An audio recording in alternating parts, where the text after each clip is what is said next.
Let me try that.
There we go.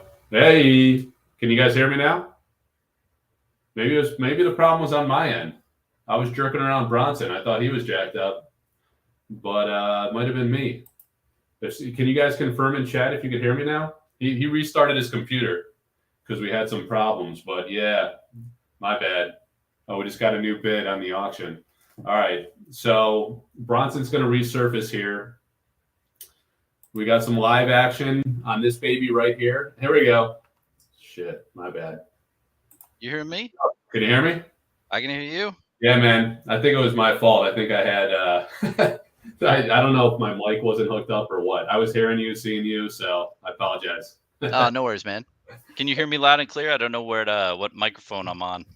Yeah, it's coming in good. The guys on chat, there's like 8 people on. They were saying they weren't hearing me, so I played around with the settings, and now we're good to go. Oh, nice. So yeah, so let me do a little intro here. I got we'll just do side by side cam for the moment. I got like my computer up in case it's needed if you want to reference something. Sure. But yeah, so I saw your YouTube video. I shared it like in the Discord and I think in a Facebook group about titled like the perversion of sample cards. Just I had like a funny title that caught my attention. Yeah, that was so I was like, So I listened to the video. You made some interesting points, and some I agreed with, some I didn't, and based on like just context I have from the game and just my perspective, I guess it's probably biased by my interest in sorcery to some regard, I'm sure. So I'll say that like I have some background experience with like MTG, vintage MTG, and like Flesh and Blood from the past few years. Just kind of casually watching the industry for other games. Like I'm not into MetaZoo or any of those games, but I would like in Pokemon, but I would kind of like passively watch those markets just out of like interest in the TCG economy and how supply and demand works and those factors, and just kind of like their come to market strategy and how things evolve with valuations of different product. It's a fascinating industry, right? Like the whole industry overall. It's just crazy how there's so many different TCGs, and each one of them has like different business models and strategies and places where they are in the cycle. It's really fun to analyze. Yeah, definitely. So I just wanted to paint that context to say that like I'm not intimately familiar with other games' approaches to sample cards. So I learned some things from your video. You're probably more knowledgeable on that. So I could probably speak pretty well to what Sorcery did, and then I'd be interested in your perspectives on like what other games did, and maybe hear from like your video like which games you're referring to, or if you think that like you like some approaches better than others, that kind of thing. Yeah, for sure. And I mean, just to start it off though, like in the beginning of my video, I think like the whole point of it, right? The perversion of sample cards. It sounds very sexy, right? But ultimately, all I'm saying is that how we perceive them how the consumer base perceives sample cards has changed. It's changed Mhm. in the last 4 years drastically, from my point of view. And again, like Yeah. I probably have some certain biases, and there's a lot of markets that I'm not in, so maybe there has been sample cards in the past that were perceived as the highest echelon of rarity of other games. I just didn't see Mhm. it 4 years ago. And you didn't have that many new Kickstarter TCGs. You didn't have as many new TCGs that probably prevented the sample card markets from sprouting out. You had the top 3 4 TCGs that have been in the industry forever. But basically, long story short, I feel like the perception has just changed. Like, have you seen that? Like, what did you think about that type of Um, like perception? so I've only seen it in like MetaZoo to some extent, just kind of out of like I saw that I was pretty into sorcery, obviously from the get go, like Mhm. pretty since like last August September timeframe when the official sorcery Discord was first stood up. And so at that time, like Eric had teased, like he was very active in the Discord because he wasn't as busy with the Kickstarter campaign, and he was kind of talking about like what the different pledge tiers could include. And I remember him saying that the highest end tier, which they ended up calling the Avatar of the Realm tier, was for there was like 4 people that can pick that one, and he was saying things like it's going to be like this mega everything he could get into the kid, and he just had some loose ideas. It wasn't like completely defined. And I think at the time he said it was going to be like actually 100 individual sample cards, if I remember correctly, and then the collector tier, which is one notch below, was going to be like a assortment of various arts of 10 sample cards. So it What wasn't time period is packs. this? This is like the beginning. Um, Last fall, yeah. So it was like 4 months before Kickstarter when it was kind of like in the formative stages of like how he would go to market with the Kickstarter campaign. Um, so that's where I started first hearing about sample cards, and then I was looking. I just like looked at other games out of interest and saw that MetaZoo had some, and I like went on eBay and I was like, well, what are these worth? What are they selling for? To kind of think about the valuation of different pledge levels, and I saw that they were typically printed in like 100, I think, pop of like 100 copies of each card, if I remember correctly, or that's what I would see in the eBay listings. So they were more plentiful than what we believe to be the case in sorcery. We could touch on that point because I know you had some I guess reservation about how many could exist and what like assumptions people are making in the market, Well, which is yeah, a good but point. before we get into that, like the time period you're talking about is like 2021 when I think you're Yeah. talking with Eric, right? Like that's still in the Yeah. last two years, essentially. Like I'm talking about like 4 years ago. Like you didn't Mhm. hear anyone talking on the internet about sample cards, and there weren't as many like defined markets. Like Yeah. somebody in my video when they commented, they said that MetaZoo kind of started the whole sample card, kind of like enticement, if you will, in the market. And Mhm. I tend to believe that. If you want to look at like the origin of who like kicked that off, Yeah. in the last 3 years, I'd probably like point to them as like, okay, that is kind of where the echelon of okay, what is the highest ranking collectible in this game, and sample card is for MetaZoo, and I feel like that Mhm. kind of permeated out into other TCGs, and they're like, oh, this is what our community wants. Okay, we'll put it in the Kickstarters. So Yeah. that, and I think from your standpoint too, that's where you heard of it first too, right? From like, oh, like you heard Eric talking about it, but then you saw like MetaZoo already had a market for that, right?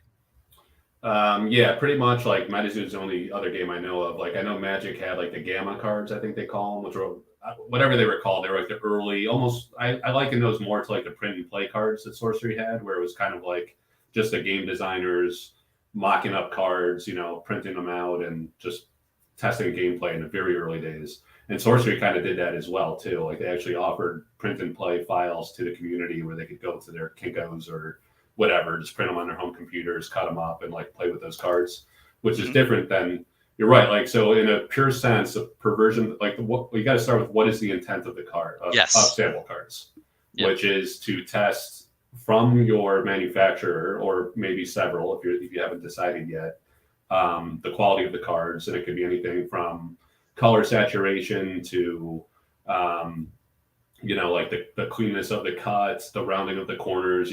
There's different parameters you can experiment with before you finalize that for release. So obviously, Sorcery went through that cycle. I'm sure all TCGs do that. So Yep. the matter is like, do you offer those to consumers or not? And clearly, So MetaZoo, I don't know. Do you know how MetaZoo actually offered those in their first Kickstarter, or at any point along the way? I'm not familiar with how they were offered to the public. So I think Mike, from what I've heard, gave them out to different people in the community who asked for them, and different supporters very early on before Steve Aoki or anyone else got into the game.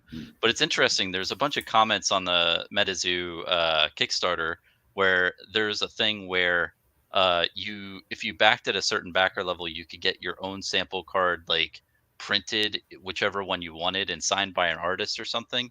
And I think they were originally intending to do that. And like someone in the comment or live chat would have to correct me there, but I did see a couple people saying they didn't get that or something, or I think that had to be changed. But I know that product was offered to the customers for the Kickstarter, but also I think is just given out to random people. But Yeah. I don't know if the official number stated or I don't know if an official number was stated for the amount of sample cards that were released. I think Mike Waddell Okay. really said something about it in a Rudy video, but Okay. I don't know.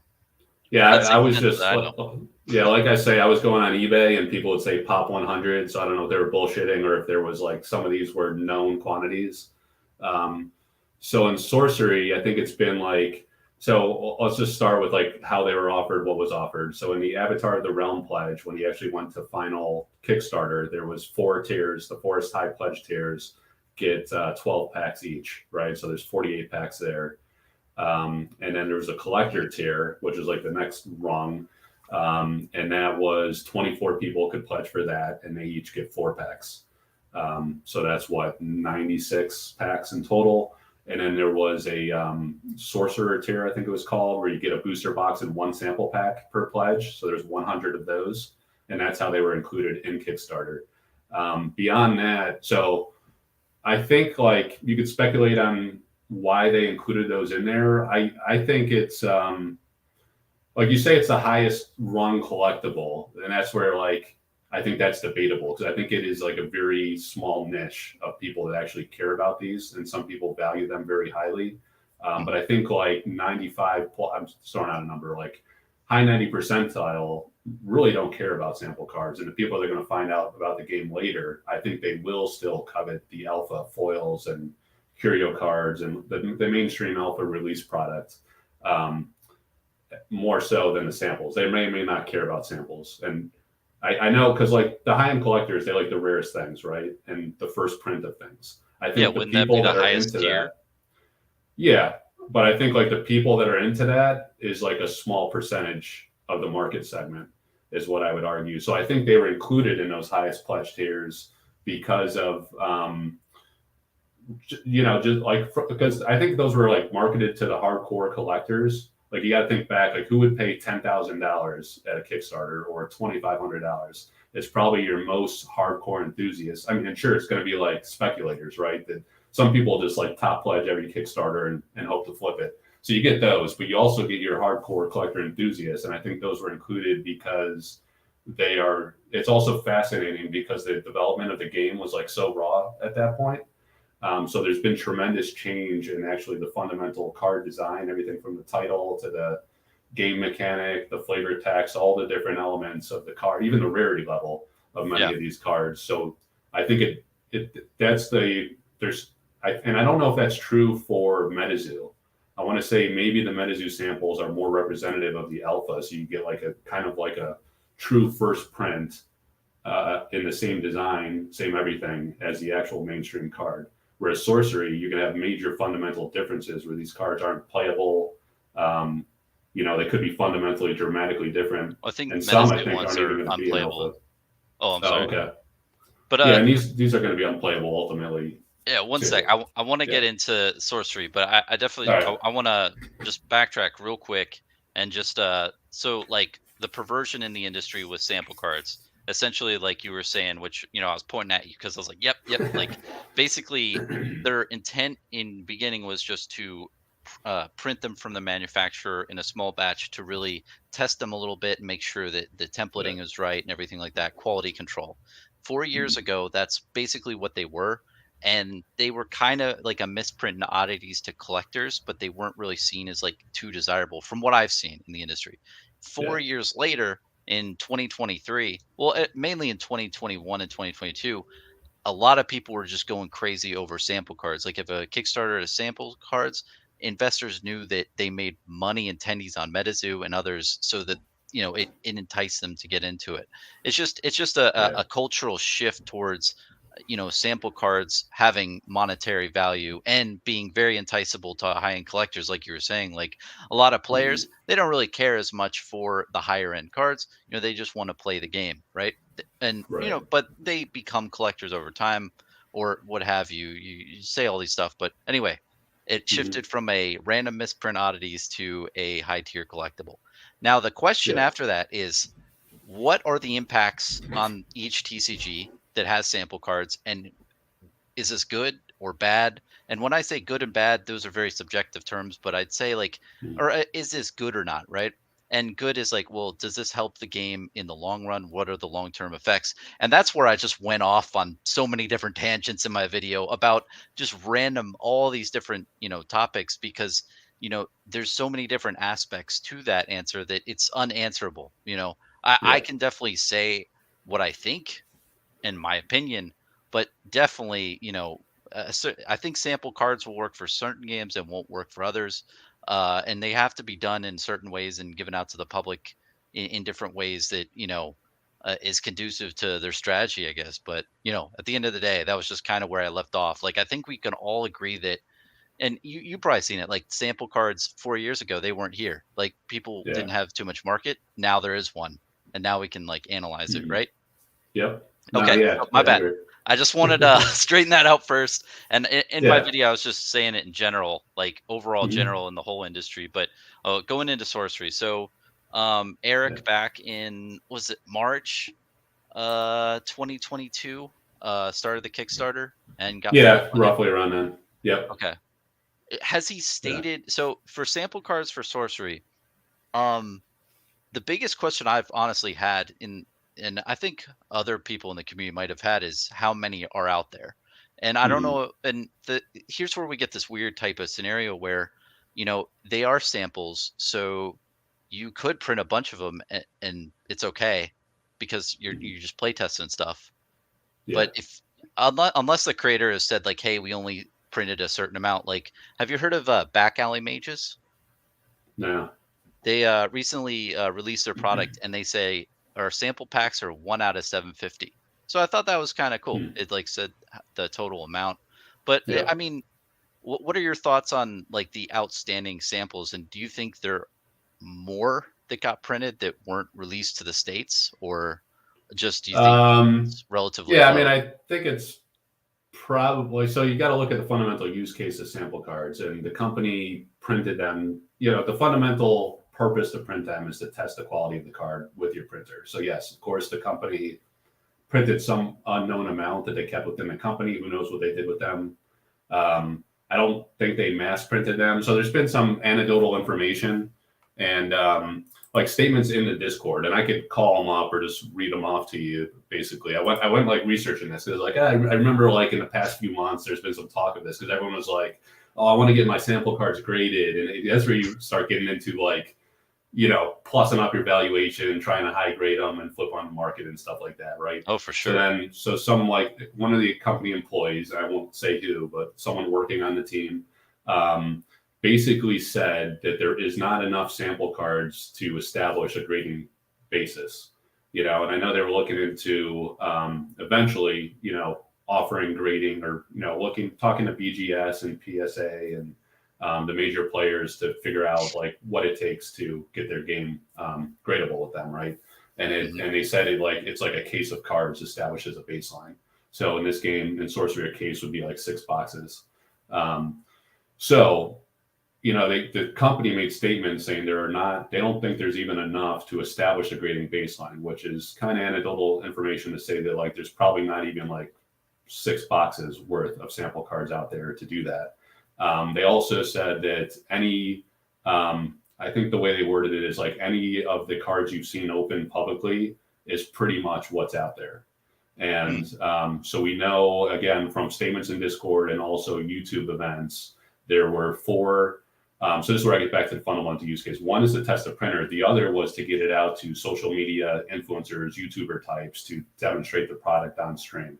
So we saw like Red Zone Rogue do that. We saw he got like 12 packs at one point.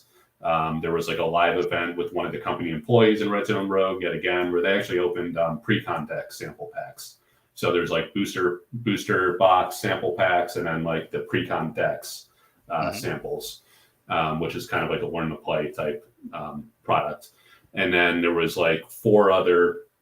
They said at one point there was like 3 or 4 other YouTubers that got a set of the pre-con decks, right? So for the packs, what we know from the packs is there was a booster box given to Team Covenant, and they opened those, and they did like a video series of 3 or 4 videos where they opened those on stream. But that pack, that box that they got wasn't the original samples, right? That was like some other like artist something, or am I wrong? Well, yeah. So there's two versions, and just the community coined them silver packs and art packs, because there was difference? Like so the silver packs, they were just printed in packs with no art design on the pack itself. Okay. So it's just literally silver. It's plain. So they call those silver packs. Red Zone Rogue got 12 of those pretty early on. And then Team Covenant got a booster box that had the art design printed on it. So the company then later said that the first print was to test the quality of the card itself and the print itself, right, with the Chinese manufacturer. And then the second print was more about packaging. So the presumption is it was the same print file, meaning the same cards. Like it wasn't all 400 cards that's going to be an alpha, because this was early on in development. And do we know what printer that was? It's a printer. It's some printer in China. I mean, I don't know. Was the printer in China the one? Is that the same one they're doing the alpha product with? Yeah. But I thought they had to change their printer. Like they were doing manufacturers in March, and then somewhere late in 2022 they released that, okay, we're going with another manufacturer. Is that no? I haven't seen any evidence of that. I mean, there was like an image that surfaced in the Discord as early as last October, November timeframe, and it happened to have like a invoice or like a customs paper, and had some Chinese lettering on it. So we know like as early as then, which predated sample cards, and it actually had a picture of like what looked like a box of sample cards and some packs stacked up, to indicate that they were thinking Chinese printer as of then. And I'm sure they were looking into other alternatives, but there's no evidence to suggest that they actually printed with another alternative. So maybe I have my wires crossed. I thought later in 2022 they announced that they're going with another printer. Like they had thought of doing other ones in the past, but like switched. I think they were definitely looking into the viability of Cardamundi. I mean, it's kind of obvious that's what most upstart games go with, especially, Eric's an vintage MTG guy, so he knows that they have a high reputation. And always a good choice. Yeah, but I think he made comments that the backlog was so extreme with them that he couldn't possibly print with them and go to market this year or anytime soon. It might have been like I don't know what it was, like 12, 18 months plus, who knows, just speculating, right? So I think it's been the Chinese printer since day one in the community. Some people that are less involved in the community may have speculated incorrectly on that and put out some inaccurate information. So first print, silver packs, that was for card quality. Then they printed again because they had it shipped in the booster box to test literally what it would feel like, how tight the packs were in the box, make sure they don't move around in shipping. When you open it up, what does it look like? What's the pack opening experience like? So that, Eric's very meticulous. He's going to great lengths to make sure the experience is as polished as possible. So I printed 29,000 booster boxes. You better have it good. So that's what the art packs were about. There's a guy on the stream here, Wizard's Den, that did some. He's like an engineer, so he's got a microscope in his lab at home, and he was, I think in one of his videos he was talking about it, how he thinks in the silver pack, if I got this right, they were printing on the card layout from back to front, and then in the art packs they went front to back. It's a different blade direction, right? And I think the company also made some comments about this in a recent update, that they're going to cut the cards front to back or top to bottom, so it's as clean as possible on the face of the card.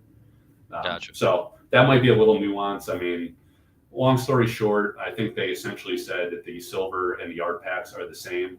But they've also said that like what we've seen publicly is what's out there. So there's reason to believe that there's less art packs than there are silver packs, and the silver packs are going to be what's in Kickstarter. So we're going to have 244 more packs of those across the 3 pledge tiers to get those. Were there any other samples other than that? So far we have the silver packs, and then which you estimated as 6 booster boxes, and then the art packs in booster boxes. How many of those do we have? So we have 6 boxes of silver packs, and then how much art? Yeah, I think the comment was more so that there's probably not enough out there to establish a grading baseline. So I'm interpreting that to mean that there's roughly maybe 6 total booster boxes printed in aggregate.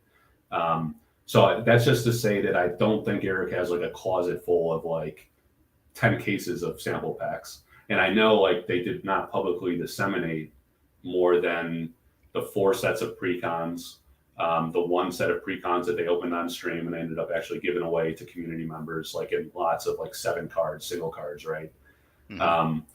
And then, so to answer your question on the art pack specifically, there was 1 booster box of those given to Team Covenant. And then there was a video where a company employee was holding like a sealed box of those. And then what ended up happening later, like in recent months, that employee sent out 1 pack to several different people that helped the game in some way. So I actually received a pack myself because I've been very intimately involved in the game in many ways. And then there's other guys. Hell yeah, man! Yeah, you've been for that game. Yeah, so that was exciting for me, and I'm keeping that sealed as kind of my personal collection. But I know some other people also got one, and they helped in different aspects. So it was like 1 per random lot, not random, but various people that helped. Right, it's not like a large quantity. It wasn't several packs or a booster box or anything like that. So yeah, long story short, we only know about 2 art pack booster boxes. And 1 has been given to Team Covenant, and then other was kind of like, I think that company employee opened up his own box, and I don't know if it's his or if it was intended to give to community members, but he gave out a bunch of those from that box. Gotcha. I mean, the one thing I'll comment with is, or maybe I'll make a couple comments, but the employee saying that it's not, enough to go to the grading companies. I mean, like, I know there's been stories with Flesh and Blood, right? It was out for an entire year, had 3 sets at the time, and people were sending their cards to get graded. I think it was PWC, right? And they sent them back and said, nope, we can't grade this. We'll take your fee, though, because we don't know how to grade that game. And it's like they had 16,000 boxes at that time for each of these sets. And they just, I guess I don't know how you go in the back end with that and everything to get them to understand how to grade stuff. That's outside my scope, but and I definitely see how you draw that conclusion, but yeah, I don't know. It's just too. I have a weird mind, man. I just think through stuff, and I'm thinking, man, if I was in Eric's shoes, and I'm spending 6 figures on contracted artwork for my TCG that I've wanted to make for my entire life, and I spent 6 figures, I'm not going to spend less than 3 figures to get sample cards. Like. I'd want like a good amount to like give to friends and family, or just to like play a couple games, get like a good card pool. But I could be completely wrong. Like and even if he did that, right, I would have no problem with that. It makes sense. That's Right. what I'd do. And it's not like when you're printing them, you think, oh, this is going to be really highly desirable in the future. It's like no, it's like I just want to test my game. So that's how I see stuff. But again, like if they released a statement or something or said something, and they don't, by no means don't have to do that, but that would give me more confidence, I think, personally.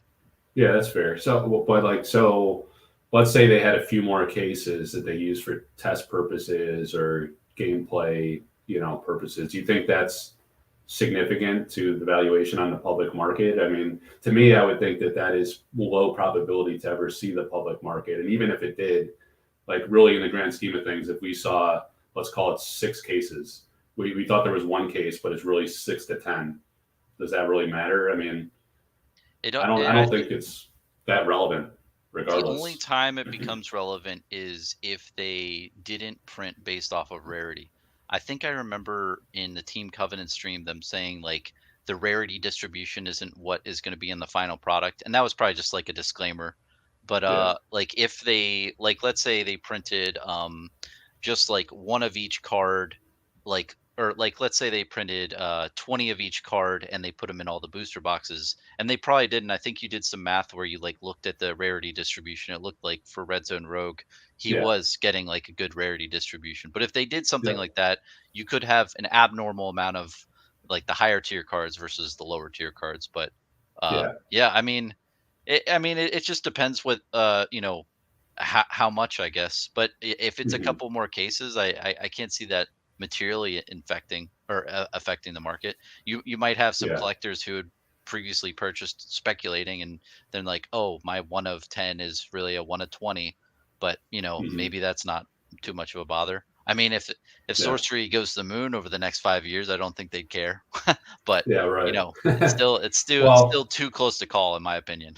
yeah, and so that point on like randomization and how they were printed and how they were collated into packs, like I was actually confused about that at one point along the way too, because there was a statement. I don't know if it was one of the Team Covenant guys or where it came from, but I somehow got that impression as well that maybe the art packs were like randomized or not printed like you're going to get in the alpha product. But I think what was meant by that, I think that comment was misconstrued, and what was meant was that the purpose of the art packs was different from the silver packs, and then that was later clarified that the silver packs was to print card qualities specifically, and then the art packs was more about packaging.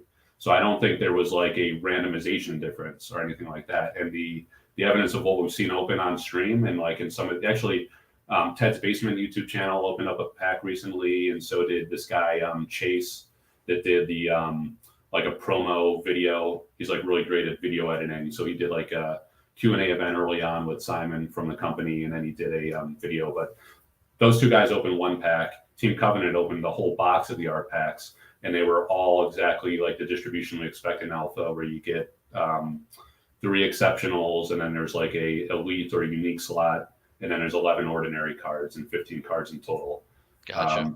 The one interesting, and then same with the silver packs from Red Zone Rogue. The one interesting point there is that one of his packs did not have the hit slot. There was only 14 cards, and he got 3 exceptionals, the 11 ordinaries, and there was no elite or unique. So hopefully Oh that well. doesn't. I think that was just a mistake. Hopefully that doesn't happen to Kickstarter backers if they open their pack and don't find the hit. But yeah, it is an interesting point because the fundamental purpose is to test the quality of that printer. So to include them, the question is like, should you or should you not include them in premium Kickstarter pledge tiers?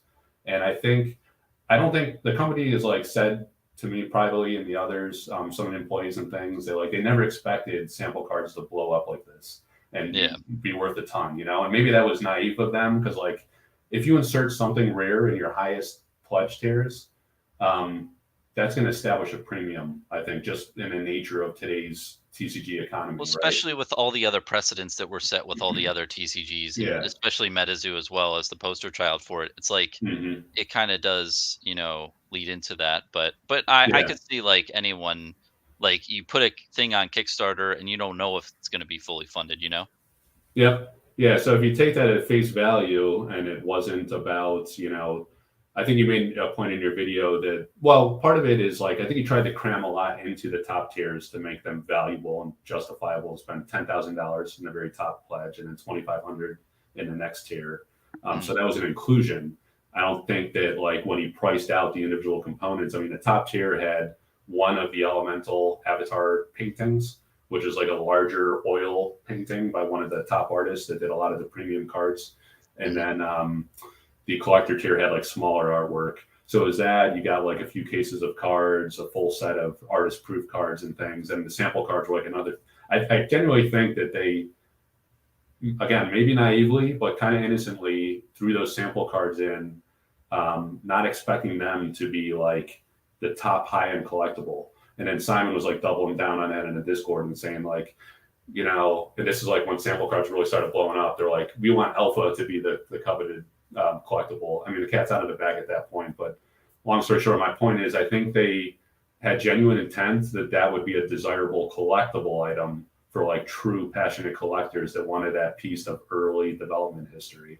right? But in today's economy, you don't get to choose. And that's Rare the stuff is going to shift. blow up, right? Yeah, So and that's the yeah, shift I feel is in the past they were seen as like an oddities type thing. yeah. Now they've shifted into the, the top tier collectible. It's a very fascinating thing, and I feel like the one pro I see is it does reward early adopters. Like early adopters get like, a pack of samples, and that's kind of their reward for getting in early. But Mhm. it does siphon money from the alpha product, and will like reduce the value of that long term, because the big collectors are like, well, why do I buy alpha? I want the sample cards. So you have that Yeah, effect, I but mean, to some it is extent, what it is. though, I Yeah. think like again, I think it's a niche, so I really don't think it will affect the alpha evaluations. And Not at all. I mean, it might, since there's like public data points of sorcery cards being very valuable, it might help increase alpha's valuation as a whole. But I don't think it diminishes the value of alpha cards relative to sample cards. Because again, I think it's a niche. Like you keep calling it like the top end collectible, and that's where I like fundamentally disagree. I think there's a niche part of the market segment that actually cares about them, and I think the vast majority would be like they're not even playable. I mean, sure they were the first print, but like so all the players they're going to care about stuff you can play, right? If they're not collectors, some are both. And so, like the high end collectors, that is a niche, Yeah. and then people that spend a lot of money on, the highest end cards, that is a niche. It's a very small percentage of the overall population. So that's why I think it's not statistically significant enough to really impact anything else long term. I think a lot of people simply will not care about this product. I respect that opinion. It's Yeah. just like the way I see it is you have like, if you just have the in a microcosm of alpha boxes and sample cards. If you didn't have sample cards in sorcery, like if you take that out and we're in an alternate universe, the high end collectors would focus on the alpha cards and the rainbow foils and the really big hit. So the amount of money Mhm. that would have been put in sample cards, which at this point in time it's what, probably a half $500,000, you know, like if you think about the total amount of sample cards, it's a pretty big market that would have been put into the alpha box. So it does affect it in some way. I think the big Yeah. question is, does sample cards entice collectors more and bring them more into your game and put more money into it to where it doesn't really, affect it as much? But Yeah. I mean, long story short, like I think both of us can agree, it rewards early adopters, and it's like a nice, collector's piece that you have. Yeah, for sure. Yeah. Yeah. So I think it affects the high end collectors, the high end investor types. Hmm. The stonkers, like the people that want to go for the most rare, most valuable stuff. It affects that niche of people.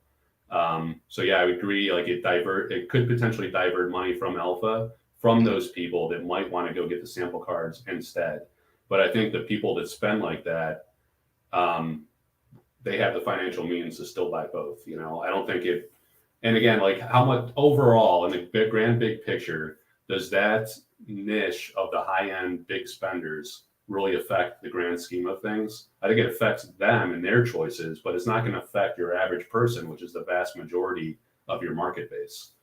What Um, affects the right. sealed product? So if people are keeping sealed product long term, like for Flesh and Blood, you had the cold foil Heart of Fandel that spiked in price, and Yeah. then those booster boxes followed suit because Mhm. that single price, and that was the highest rarity collectible to get. So the sealed product went up.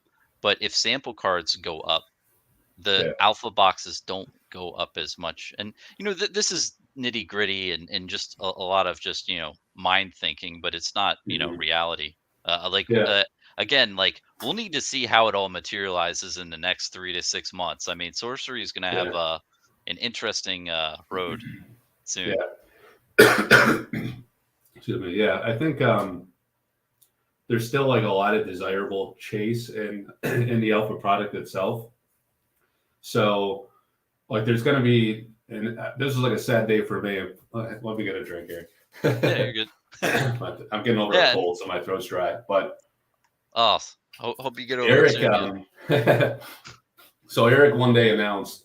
At first, he was like, he's old school. He's all about early '90s TCG era, there were no foils in early Magic, right, at all. So he's not like a big foil guy, cold foil guy, like a lot of the modern day collectors are, right? So initially he was like, I think he was thinking like legit, like he wasn't going to have foils at all. And then he Oh did an wow. extreme 180, and he was like, well, based on modern sensibilities and what people desire, if I want to have a successful game and appeal to all markets, I should probably, look into this foiling thing. And he decided the entire set was going to have a foil variant. And there's like That's smart. yeah. So, but there's going to be 400 cards in the set, and then the pull rates are like, I always get it mixed up if it's 1 in 4 or 1 in 5 packs for foils versus uniques. But it's something on that order of magnitude. So the guys did the math, like on a print of roughly 30,000 cards, there's going to be, let's say, a few hundred foils of any given foil. And it differs based on unique, elite, exceptional, and ordinary. But long story short, they're going to be very scarce. So there's like a lot of chase from that foil, all the foils in alpha. And then the reverse side is like a full art with no text boxes, which is going to be awesome for like art lovers, right? Yeah. So you got that, and then you have this curio concept, which they haven't announced the rarities or exactly what these curios are, but they're kind of, in a way, sample card like, because they're supposed to be a homage to the development of the game in some way. Mm-hmm. So I think that means they could be sketch cards, maybe sketches that were thrown away, or like a sketch that evolved into the final painting. It could be like type line text that changed, or it probably not going to be a game mechanic unless they don't want it to be playable, but it's going to be nuanced in a way that sample cards are, where there are like distinct differences from what the actual alpha playable version looks like. Gotcha. So there's a lot of chase in that alpha set. There's a lot of rarity as well. So it's going to be very hard to complete a full set, especially if you're going for all the foils. And then I think they're saying to go for all the curios is almost impossible. You're going to have to go spend money on the market or try trade and barter, So I think alpha is going to have a lot of value because of that intrinsic collector interest in trying. So they're putting like lottery cards in it, which is the curios. That's smart. The curios, yeah, they're going to be like on order of magnitude of rarity. I think comparable to that, where they're going to be. We have no idea what the distribution is, so I don't even want to say like one per case or something like that, because I really have no idea. They've only talked about the pull rates of foils, essentially, at the different rarity. How do you think the market's going to materialize? I think that that's kind of a good topic. So, Sorcery Contested Realm, the alpha boxes and the Kickstarters coming out into the market. I think the total amount that was raised, was it like 3 million USD?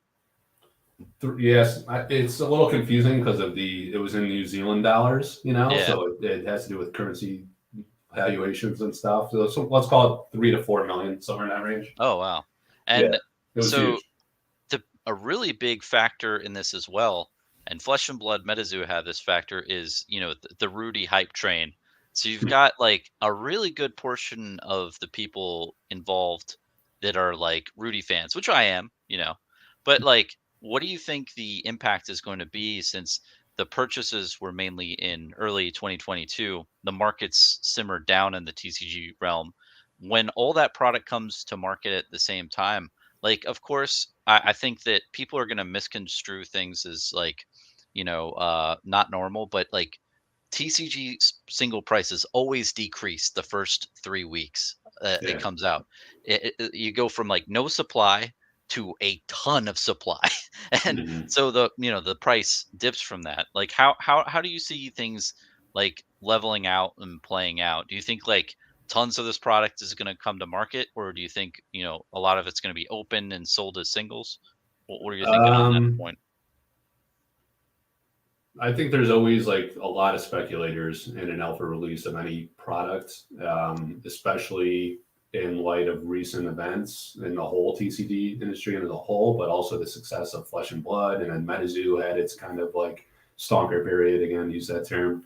So there's speculators that, yes, of course, a lot of people just buy in and want to flip it. I know there's a lot of Flesh and Blood types, from your community and stuff that are people love to play Flesh and Blood. They're super passionate about it. They love to collect it as well. Yeah. So I've seen a lot of those same types of people getting into Sorcery that either want some generally want to play it as their second game, and others I think see it as an investment opportunity and aren't as passionate about it. So I wonder like what percentage of those people are in it to kind of just flip it and fund, because why not? You just speculate and Yeah, fund the game you love, Flesh and Blood. Go buy some Flesh and Blood cards, So that's going to happen to some extent. But so I mean, it's impossible to say because like it has to do with demand entirely. Like what is the genuine demand that's going to absorb that product, or buy it to try to speculate and flip it, right? So is there going to be enough demand to absorb that? It's hard to say with the sealed product. Like 30,000 boxes is quite a bit, compared to other games. I would say for it's sure. true. But the rarity, like on an individual card basis, I think the foils are going to be very valuable because even if every single person opened their boxes and sold them, and it's impossible, right? Like a lot of people keep this stuff sealed. But let's say they all went to market with it. We're talking about like a few. They're all like on the order of rarity of the Heart of Fiendel, right? That's which had like 500-ish copies, from what I understand. Yeah, four to You're five gonna hundred. you're gonna have many foils at like the unique level on that order of magnitude. So you're not going to see a flood of those sold as singles on the market because they're not going to be discovered for one, and/or they're not going to be sold because they're going to fall into the hands of collectors and people that think they love them too much to sell them. So I think on an individual card basis, there's going to be value, and if that is true, then you would think that the sealed product should hold some value too, in my opinion. Well, what's 29,000 divided by like 500? Is that like 60, like 1 in 60 boxes per curio? Like a specific one? Curio, we have no idea. I think Uh, some of the guys in the chat here, like Wizards Den, might chime in. He had a really nice video about like how many foils you can expect at each rarity level, and he had some tables in his video that talked about like how rare those are going to be yeah. to pull. So, but curios, we have no idea what the pull rates are, so no one's even trying to guess at how many of those will exist. I'm talking about the foils, and especially at the unique and elite level, because like in each pack, there's only like one unique or elite slot. Although it's kind of interesting, I think what they said is that like there's 11 ordinary cards in a pack, and in one of those slots you could actually hit a foil. So if I'm understanding correctly, I don't know if that still means one foil per pack or how these guys. I didn't crunch the numbers myself, but there's guys in the community that did the math on this, and this Wizards Den YouTube channel put out some of the data. He's an engineer. He's very good at math. Oh, nice. So yeah, he's got an interesting video where he put it out there. So I think, yeah, if there's demand for it and they're that rare, then they're going to have value. If they're that rare and there's no demand, still no value, right? So it's all about the demand side. Supply is going to be low, but demand dictates value. And Both of them finding actual together. demand is so hard. It's like I've seen it in Flesh and Blood, seen it in MetaZoo. When Rudy's involved in the beginning part of a game, when people like get on that hype train, it's like shooting heroin in the TCG. Like you feel this huge high at first, but Yeah. then there's the inevitable crash, and the crash isn't due to players' disinterest. It's just due to the drug that was infused into your TCG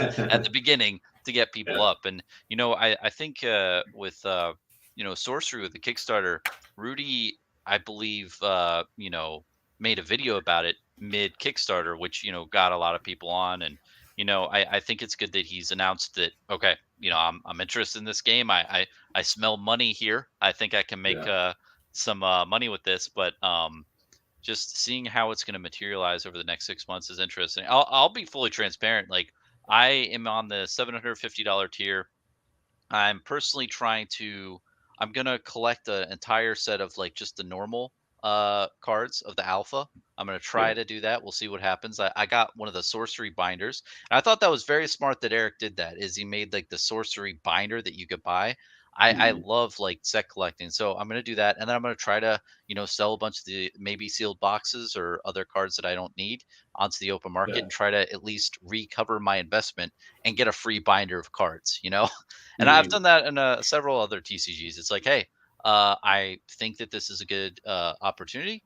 Yeah. I'll buy the product, try to flip some of it, keep some of it, Yeah. or sometimes flip it all. But yeah, I think it's just going to be interesting how it plays out. I mean, with Flesh and Yeah. Blood and MetaZoo, especially, you had the unlimited product, or I forgot what MetaZoo was called, but like the second edition, and then people just were really averse to that product, and especially with it being in local game stores, it just didn't sell as well because you had the alpha version. I mean, Yeah. with Sorcery, are you going to have like a beta version? And do we know yet where? And I'm learning this too. Like, is the beta version going to be sold in LGSs? Because at this point in time, Yeah. Sorcery has a business model that is direct to consumer, right? A lot of the people Mhm. buying are stores and everything. But what is the future? Is it going to be more of like, okay, we're selling to a distro is going to LGSs in like the US and New Zealand? That's a good question. Yeah, if I were to be critical of the sorcery team, it's that we don't understand the roadmap with much fidelity whatsoever. Which, at this point, so maybe they're holding off on for some reason, until it's like they probably got to work out partnership deals and stuff. I'm sure they're not announcing for a reason, but we don't know anything about the distribution strategy of beta to my knowledge. So there is going to be a beta to answer your question. The alpha Hmm. and Kickstarter are synonymous. So we get that. Let's say like they're still holding the first quarter of 2023. So like by the end of March, as far as we know right now, unless they announce another delay. And then they've always said that they want to get beta out as quickly as possible to, satisfy the demand of the broader market and grow their market, right? Hmm. And also, I mean, there was some talk of making corrections from alpha once there's like mainstream, a lot more players playing the alpha cards. But at this point, I don't think there's time for that. I think like since things have been delayed, they've had that time for testing and they're ready for beta. So I think they're going to meet that, and you'll probably see beta within a few months of alpha release, and But it'll it's be gotta like go to LGSs, right? Like, they can't do I think another so. Yeah, Kickstarter. I just Yeah. don't know if they'll also. Yeah, and I think there's been some indications. Like our mutual friend Jason at Deck Edge, he recently made a comment that like Great he's seen. guy. I Yeah, love that yeah, guy. definitely. Like he's seeing indications that PhD is going to carry at one of his distributors, right? So I assume he's talking about beta. He could be talking about Ethereum Legends, which is going to be the next set to follow up beta. But that tells me that they are going to work through the major distribution hubs and those, and probably through LGSs, right? And why would you not? Like nowadays, you got to get it into the LGS, and like these cards are so visually appealing that there's going to be great word of like just I think people are going to be impressed by the quality and the art and stuff like that, and that'll garner some interest. And then, of course, the gameplay needs to hold up, but they're going to want to distribute through the LGS, is what I believe. But they haven't said like any details on that publicly. Like Yeah. which markets, are they going international right away? Is it, how many LGSs are on board? I don't think the LGSs even have great insight just yet. Yeah, and that, like, It's that hard to know. business model too is, like, tough to analyze at this point, and, especially if they're only doing, like, 1 set a year, which I understand the rationale of it and that type of artwork, the oil paintings and other things on canvas take, a little bit longer, to produce, but, I think that's gonna Yeah. be, like, a real hold up, and when I'm thinking about Sorcery Contested Realm, if I was, like, Eric, right? I think his competitive advantage, he really needs to figure that out because, Flesh and Blood, right, is all about competitive play. It's building a game that's competitive play. Of course, it Yeah. has a lot of other great things about it. I love the game, but Mhm. competitive play, getting people in person to play the game is like they're imperative. MetaZoo is doing everything but selling their TCG. It's selling all these peripheral products, getting all this revenue. Sorcery, I think they should be in the business of getting artwork on their platform and making better deals with the artists in order to do. I think they really need to partner with you, Mike. You've been killing it, man. Like, I, That's I right. think they well, here's the contract, and I'd like to hear your thoughts, right? And this is how I think I would like to see their business model is they go up Yeah. to artists, say, hey bud, you make a painting for us, we'll pay you $100, we get all the rights, the copyright to your artwork, and we will sell it on our platform through you, right? Sorcery gets 20%, and then like the artist gets 70%, you get 10%. All 400 artworks go through you. And then it's sold on your platform for like 3,000 plus dollars, right? So they get the commission of 70% of that. And they get Yeah. like artist proof cards, like 50 of them. And what you do is you focus on artists that are up and coming and not very Mhm. well known. So like that type of deal is very enticing. That's a good amount of money for them. Sorcery Yeah. has a platform that makes art important. So I think Yeah. they need to That's leverage true. that in order to acquire intellectual property. because right now they don't own any of the IP. From what I've heard, it's all Yeah. contracted, so they don't own the IP. So if they do that going forward, they'll own the IP. They'll turn their six-figure expense of getting artwork into Mhm. a six-figure revenue. And then, Yeah. they'll also get like a bunch of art, coming to them. Somebody might have 10 pieces of art in their closet and say, "Hey, I've got these 10 if you're interested." And then like, you flood like supply into them. What do you think Yeah. about that concept? That I've thought about that Um, the last couple days. yeah, there's a lot of complexities. I mean, they let the artists retain the copyrights, so they all sell in different ways. I work with a lot of the artists already to help them sell their art through my forums, right? Mhm. Just independently. I have nothing to do with the company. They are very professional and good to not like get involved with the secondary market, and I respect the boundaries too. I don't ask them for inside information or anything that could influence things. Yeah. Um, so I do my own thing independently, and I work directly with many of the artists to help them sell their originals and do special commissions on hand embellished prints and things like that. And that is possible because they own the copyrights to their own work. And I think in some cases, like Eric purchased some or he acquired some himself. He's a collector at heart too, so he's creating this great game and he's like cherry picking his favorites and making deals with artists. And I don't know what the terms are, like you say, like on the licensing. So the artists own the copyright. What I don't know, I don't like really press the boundaries of what their contractual relationship is with the company either. So I don't know if they're restricted from using that art in other games, or like you say, like, Sorcery doesn't have any IP because they're allowing the artist to have the copyright. I don't know. They could have an exclusivity to say like, you can sell your painting, you can sell prints of your painting, you sell T-shirts, whatever the hell you want, right? Mhm. But you cannot use it in another game. There might be a contractual term like that. That's probably what I would do, right? But again, like if you're the artist, why would you do that? It's kind of weird. And why would some other game want to use the same art as another game? So maybe it's kind of just a non-issue, Like just Frank common Frazetta sensically. artwork. Yeah, well, the Frazetta one, No, that's I'm just that's kidding. different. You got Yeah, a yeah. deceased It's a state. artist and his estate. Yeah, they license it to whoever because they're a Yeah. business, right? So good on them. You lose some control, and that agreement was not exclusive. Yeah, so you run that risk if you consider it a risk. I thought it was amazing for Sorcery because you got like Oh, all so much these press. so many new people discovering Frazetta and they're like, oh shit, it's also in this other. Like I love MTG, I love Frazetta, and what is this other game that's also using it, right? So ton of free publicity. That was a huge windfall for them actually, in a Yeah. strange way. But yeah, I don't know. I think it's different because like Do you think artists artists should are. sign over the rights to art painted? Like, how long does it take them to make artwork? Like, just estimate, and then do you think they would care if they did that? Yeah, I think they value owning the copyright and having the freedom to market it and sell it how they deem fit.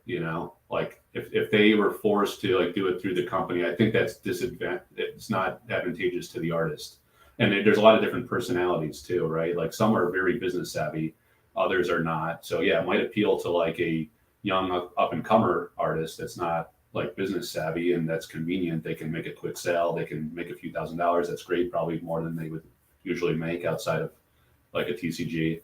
But for Oh, for others, like sure. you have some MTG like alpha artists in this game, right? So a lot of those have not even sold yet because they see the buzz around the game. They're optimistic. They've lived through like the huge boom in Magic, and they're like, while that's like 1 in a million, there's enough buzz around this game where it's probably smart to try to hold off, not sell now, and they can afford to, right? Like some of the younger people, this is their primary source of income. They needed to sell.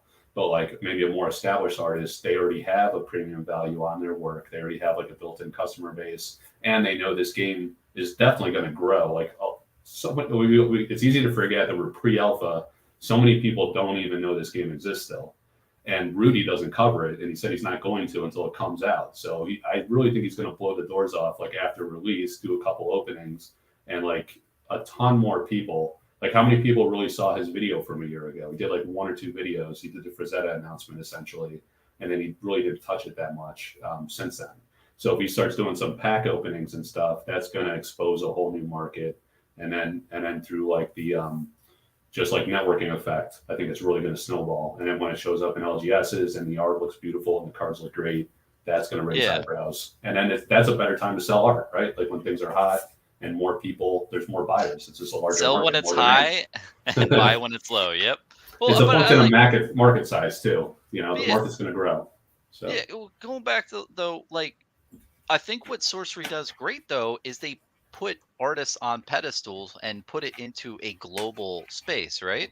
So I think Eric's doing like a great job at getting a lot of the old MTG artists and a lot of really like high end artists to do, the artwork for the first set of his game.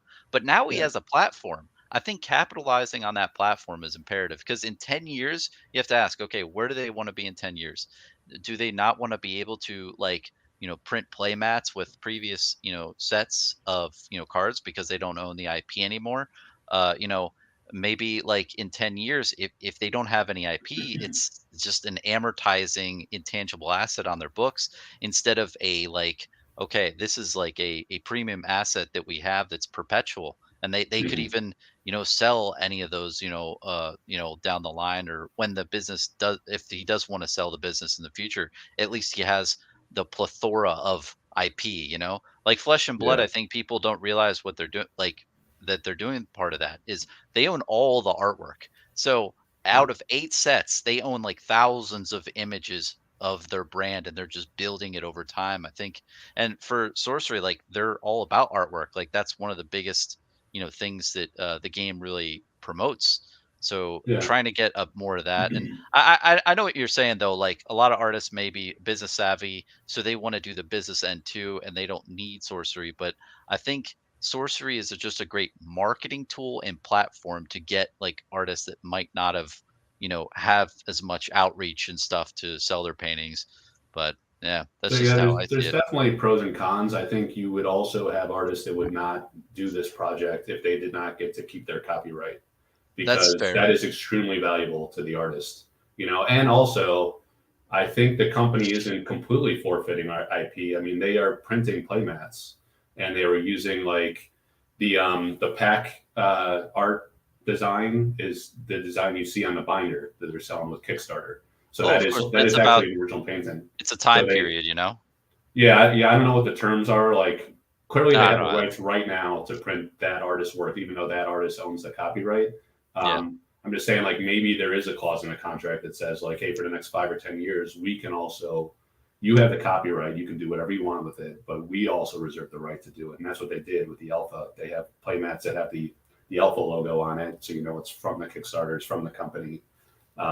So they haven't completely forfeited it, but yeah, I think that's a secondary issue. I mean, I think they got to make a good game and make sure that the card design is aesthetically pleasing, that there's like the right chase balance, you know, to appeal to collectors as well.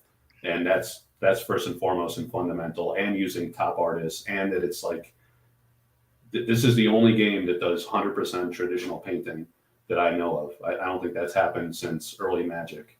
You know, so that in and of itself is a massive differentiator to art enthusiasts and collector types. You know, whereas like Flesh and Blood, for example, is all digital. I don't know if they've gone to some traditional recently or not, but I I know it think it's started mostly all all all digital. digital. Yeah. Yeah, so that's a difference that matters to a lot of like art fans. You know. Um, Yeah, I mean, there's definitely a niche for both yeah. artworks, but Mhm. yeah, I don't know. Put like, what do you think an oil painting that isn't a part of Sorcery versus Sorcery? How much premium do you think that adds? Like an oil painting for, like, I don't know, that isn't part of Sorcery versus Sorcery. Do you think it adds like 2,000 or 3,000, $4,000 to the painting? It kind of cuts both ways actually, because I think some of the artists I work with sell paintings for like $10,000 plus outside of the Oh wow. game. That's either published in other things, could be book covers, could be whatever. Sometimes it's not even published. They just have a market and they're big enough, popular enough artists established in their career where they have buyers, because it's well, there's a lot of factors that go into valuation, right? But like for others, like the up and comers, they probably like Elvira just had a massive sale. We sold one of her paintings for $7,000 at auction a Oh couple wow. weekends ago, and that was I'm sure that was like the biggest sale she's ever had. So she is quickly developing a massive reputation through this game because I now she wonder has a why big that audience. is. Yeah, so she does. Maybe it's She's like, sorcery. yeah, so she's well known in the MTG altars community, and she did tremendously well selling altars cards, you know. But now she's doing full scale paintings. There's a market for it. It's tied to a game that's going to be published. There's a lot of buzz around this game, so yeah, there's value in that. But yeah, so it's kind of different. I don't know. I think like some of the artists kind of undersold themselves that hadn't worked TCGs before. They'd have like that big market and sell much higher. Like this game art to them probably feels maybe even trivial in some ways compared to like other works they've done that are larger or like more elaborate. Because like when you do a game design, it's got to have it's still they have the creative freedom to come up with their own concepts, but it still has to fit within the concept of the card and the gameplay of that game piece, right? So it can't be some wild like intricate thing that doesn't resonate with how the card's supposed to work.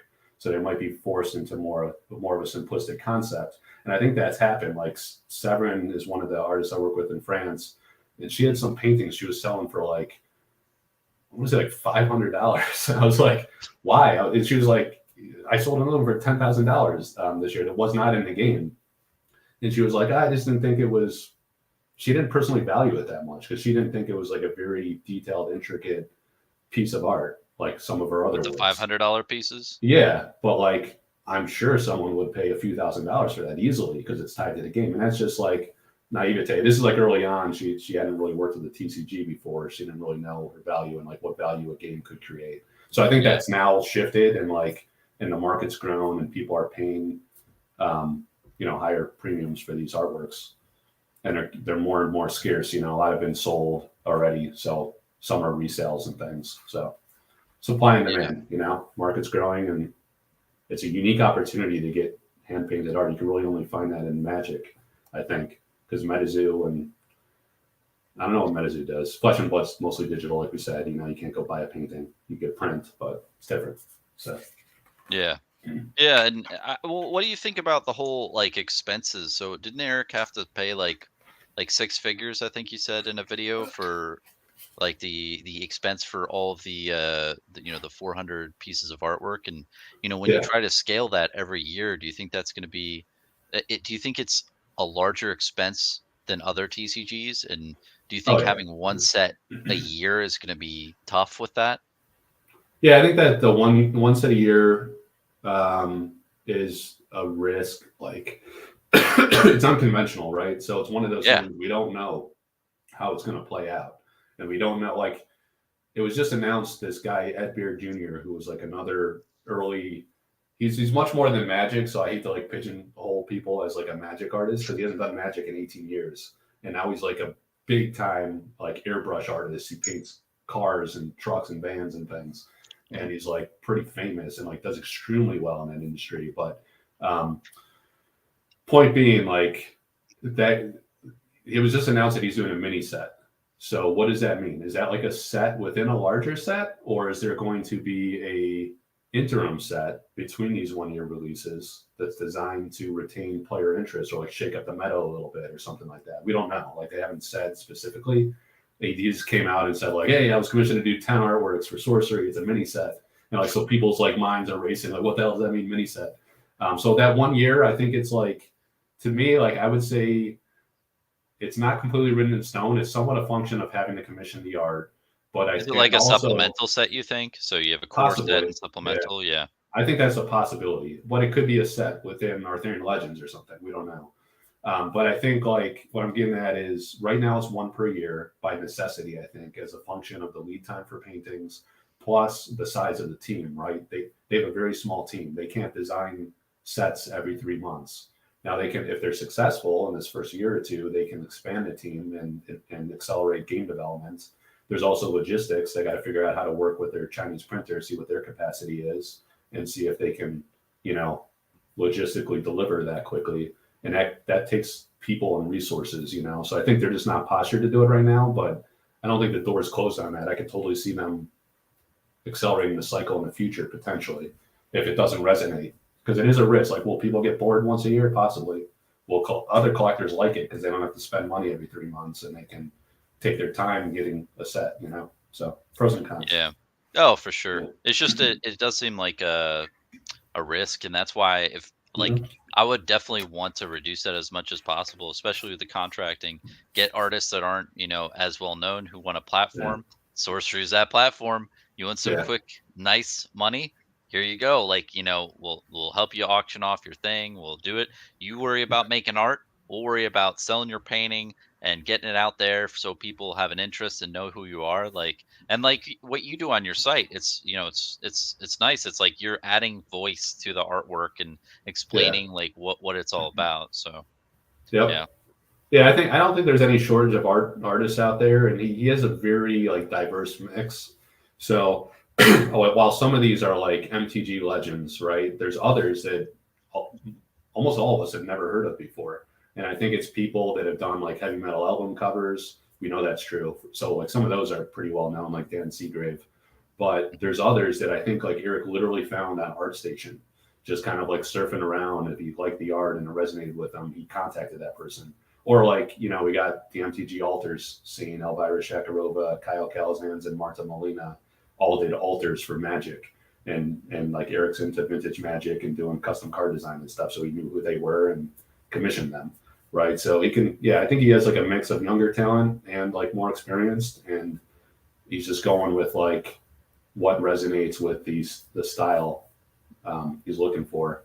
But there's so many artists out there, man. Like Well, I yeah, don't think that's there's going to a be a lot of long pull. artists, not many Yeah. platforms. Not Yeah, I many don't. platforms that Yeah, can instantly get you famous. Like yeah. But he's it, got a really a good asset at his disposal. I think he just needs to lean really hard into that aspect of his business yeah, model because like you know more than sorcery than I do. Like Flesh and Blood, right? I can explain in one sentence. Their target market is people who want to play 100% great games, competitive gameplay, right? That's their focus. They do all this other stuff, but that's like competitive play and making a balanced, well-developed game for people to play is their focus. What does sorcery do? What do you think? Like in one sentence, what do they do? what like a differentiator compared to other games? Yeah, like what's their competitive advantage and target market in like what are they trying to do and focus on? Because I think a lot Um, of TCGs out there, they do this multi-tool approach, right? No one uses a multi-tool for daily use. You're yeah, either a pair of scissors or you're a kitchen knife. You have specialty of use of how you cut and why you use it to cut, right? And I yeah, feel like a lot of TCGs out there, they say, I'm the multi-tool. I don't have a target yeah, market. If you have a wallet, yeah, you're my target market. Like, but yeah, they yeah, they go they print adult stuff and kid stuff and they try to appeal to way too many people at once. It's like I yeah. think that the best thing is like having a focus and like going hard into it, and when you do that you have a competitive advantage. So I'm just kind of wondering what sorcery is, and I think that is the art, Okay, but I don't know what you yeah. think. Yeah, so you get to answer that question from like a collector or arts enthusiast perspective, and then there's like the players would tell you something different. So I'll try to. I'm not as into the gameplay. I have 3 little kids, so I can't be playing games all the time. I got to choose, right? So I Yeah. choose to collect and be into the art. So yeah, so from like one major differentiator is that it's all hand painted traditional art. So it's like an art project unlike no other, in that way. And that really makes a difference because you get a lot of like stylistic diversity and just appreciation for like the talents and the personalities that shine through from those artists adds a lot of character to the game. It's not like homogenous or samey with like a style guide type approach like Magic does. Not to not that I'm trying to criticize Magic specifically, but a lot of games like try to fit into a lore theme and it pigeonholes the art and the creativity and the diversity of the art. So that is one that's massive. The second is, I would say, like from a gameplay You only perspective, have it's one though.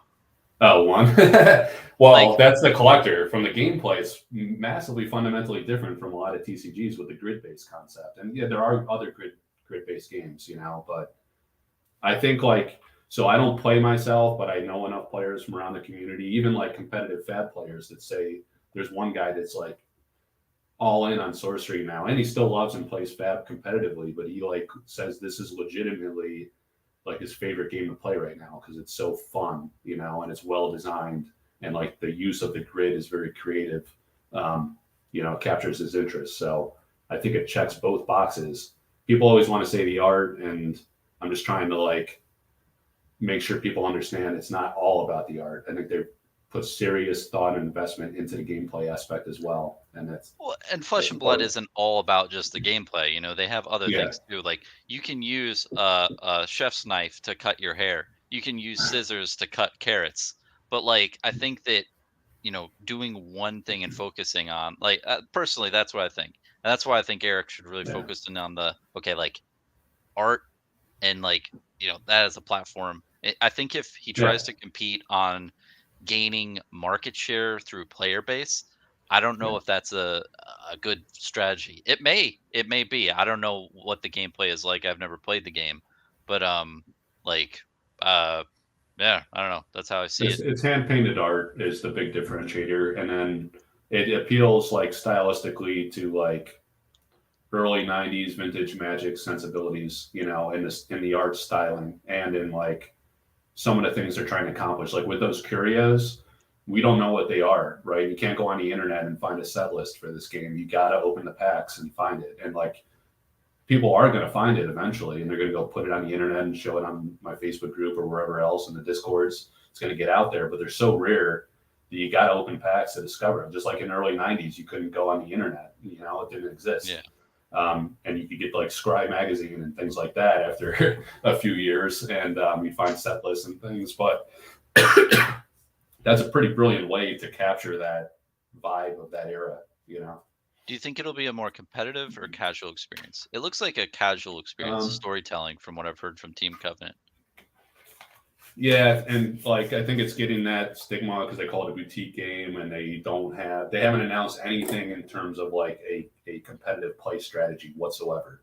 Other than there's going to be like this champion promo card in the Innkeeper pledge kit, which I think Mhm. is intended to be like a card you win playing at your local store.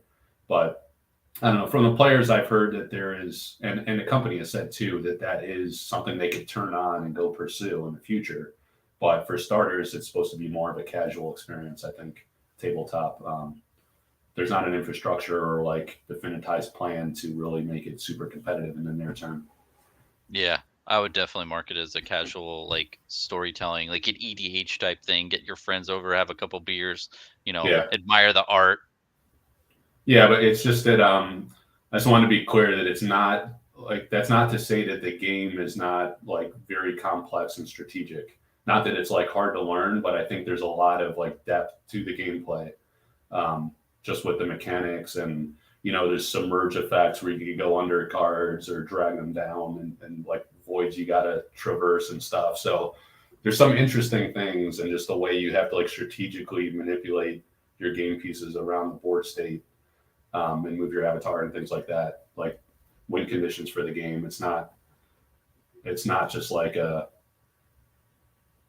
Pokemon just screwing around. I don't think Yeah. maybe Pokemon has a competitive scene, so No, I maybe it feel like, does get competitive, but it's not like super casual, and same with Flesh and Blood. experience. Like, It's got depth. Yeah, even though I'm saying it's a competitive gaming experience for, older adults, yeah, it's also, if you're having a couple beers and you want to make a janky deck, for sure you can do that. You can do a lot of other things. It's just I personally think games need to have a target market focus. Like if you look at what Fab's doing with like yeah, competitive play, they've been on it constantly, doing all these different tournaments, constantly getting that out, building their player base. That's their target market. yeah. And I think it's working. When you have other games that just try to shotgun all these different strategies out there, it tends to fall down the wayside. It's not that you just do one thing. You do all the things, but you try to get a competitive advantage of one. Like, why does a person play sorcery? And Mhm. like the main reason. I don't know. That's just my thoughts. Yeah, like in terms of demographic, I think it most strongly resonates with like middle-aged people that were around for '90s era TCGs. So Yeah. like Magic types, D&D. Someone said D&D here in the chat. I think that's right.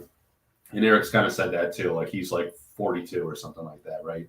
I'm 41, so I'm kind of like midlife crisis, throwback to my childhood playing Magic in the neighborhood, and it like resonates hard with me seeing the Magic artists and the card styling and like the art styles and stuff like that. So I think it resonates strongly with that group. That's probably their core target market. But there's also like a lot of younger players too. So I think that's kind of interesting.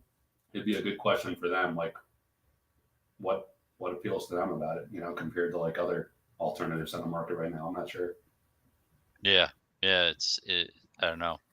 Yeah, and I Yeah. think honestly, speaking about MetaZoo, I think they primarily are like this, where it's like, okay, is this a casual experience or a competitive, or is this a child's game or an adult game? And it's like, yeah, I think it's just making it so you're trying to appeal to everyone, and you don't appeal Yeah. to like one type of thing. So I think personally, that's how I feel, and that Hmm. TCG should try to develop stuff for like a certain, like, what does yours do that no one else does, or what are you the best at? Yeah.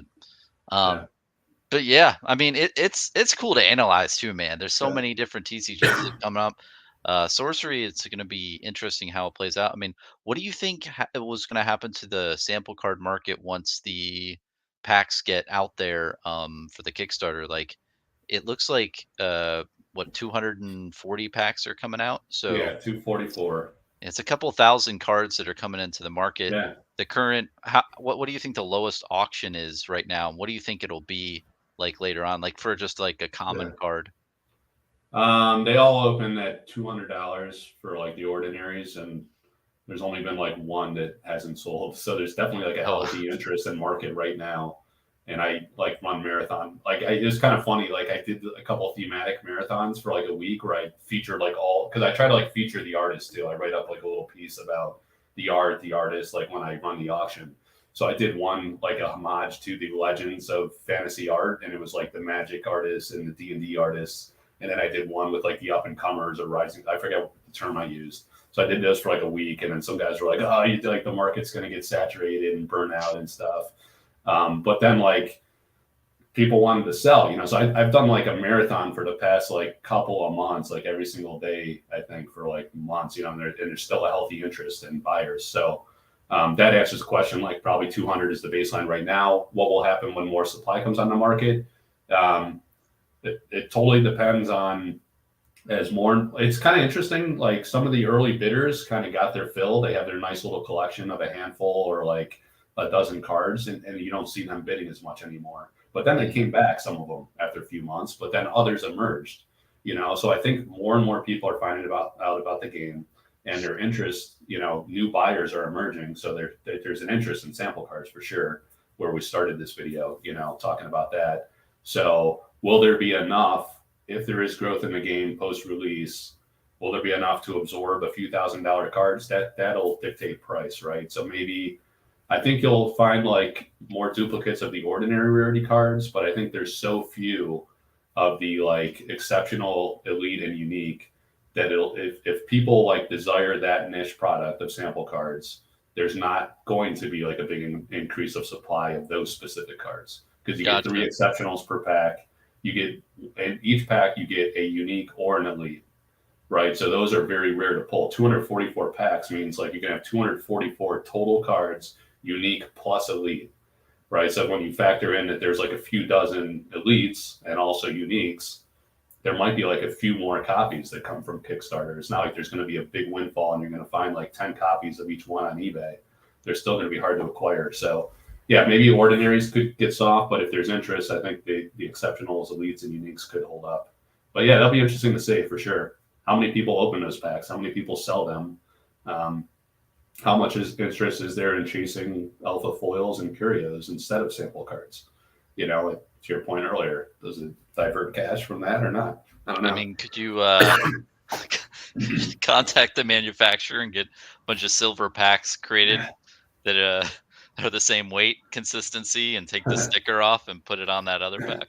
I mean, Yeah, at first there was like no sticker, so we're like you almost like had to be GI forced to Joe. open them, right? Yeah, Yeah, like there's no point in keeping them sealed. I felt like if there was no sticker or some kind of authentication identification. protection. Yeah, so I think the sticker was a good call, but I don't know. I think they were fundamentally intended to be like a desired collectible for people that want that piece of sorcery history and early development. I think there's like everyone thinks like everyone's a speculator and just wants to flip cards and make money.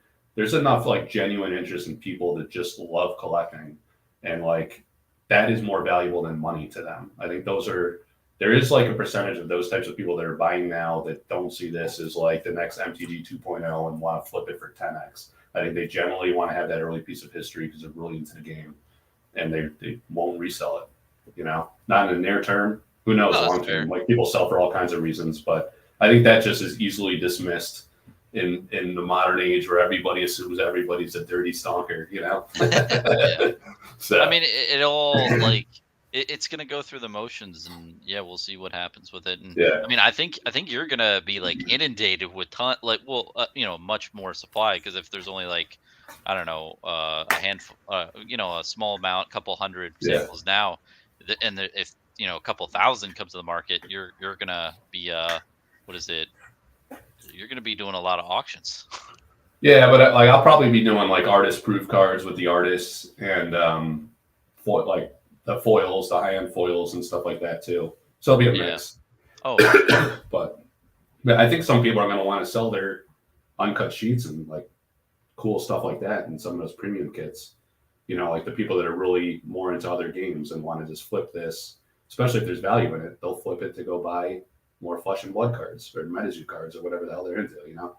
So it'll be a mix. It'll be interesting. Yeah. Yeah, it'll be cool to see how it all materializes. I think the biggest factor of success, though, it doesn't matter how many sample cards were printed. I mean, it doesn't matter a lot of things. It's just, what is the business model, and is it sustainable over the long run? And once we see that, I think we'll get a better picture. And after we have the heroin hit from Rudy dissipate, then we'll get to see, okay, what's up with this, and who's really in it and who was there to flip it. I mean, I'm flipping a couple boxes. I'm saying, vocally right now. I mean, it's just, why not? And like, I'm gonna collect a binder of the set. That sounds fun. Seems like a good type of opportunity. But yeah. Yeah, I think you hit a good point there. I mean, Rudy creates tremendous exposure, but he doesn't guarantee you long-term success. The game's got to be good. The company's got to make the right decisions. It's got to be collectible. Yes.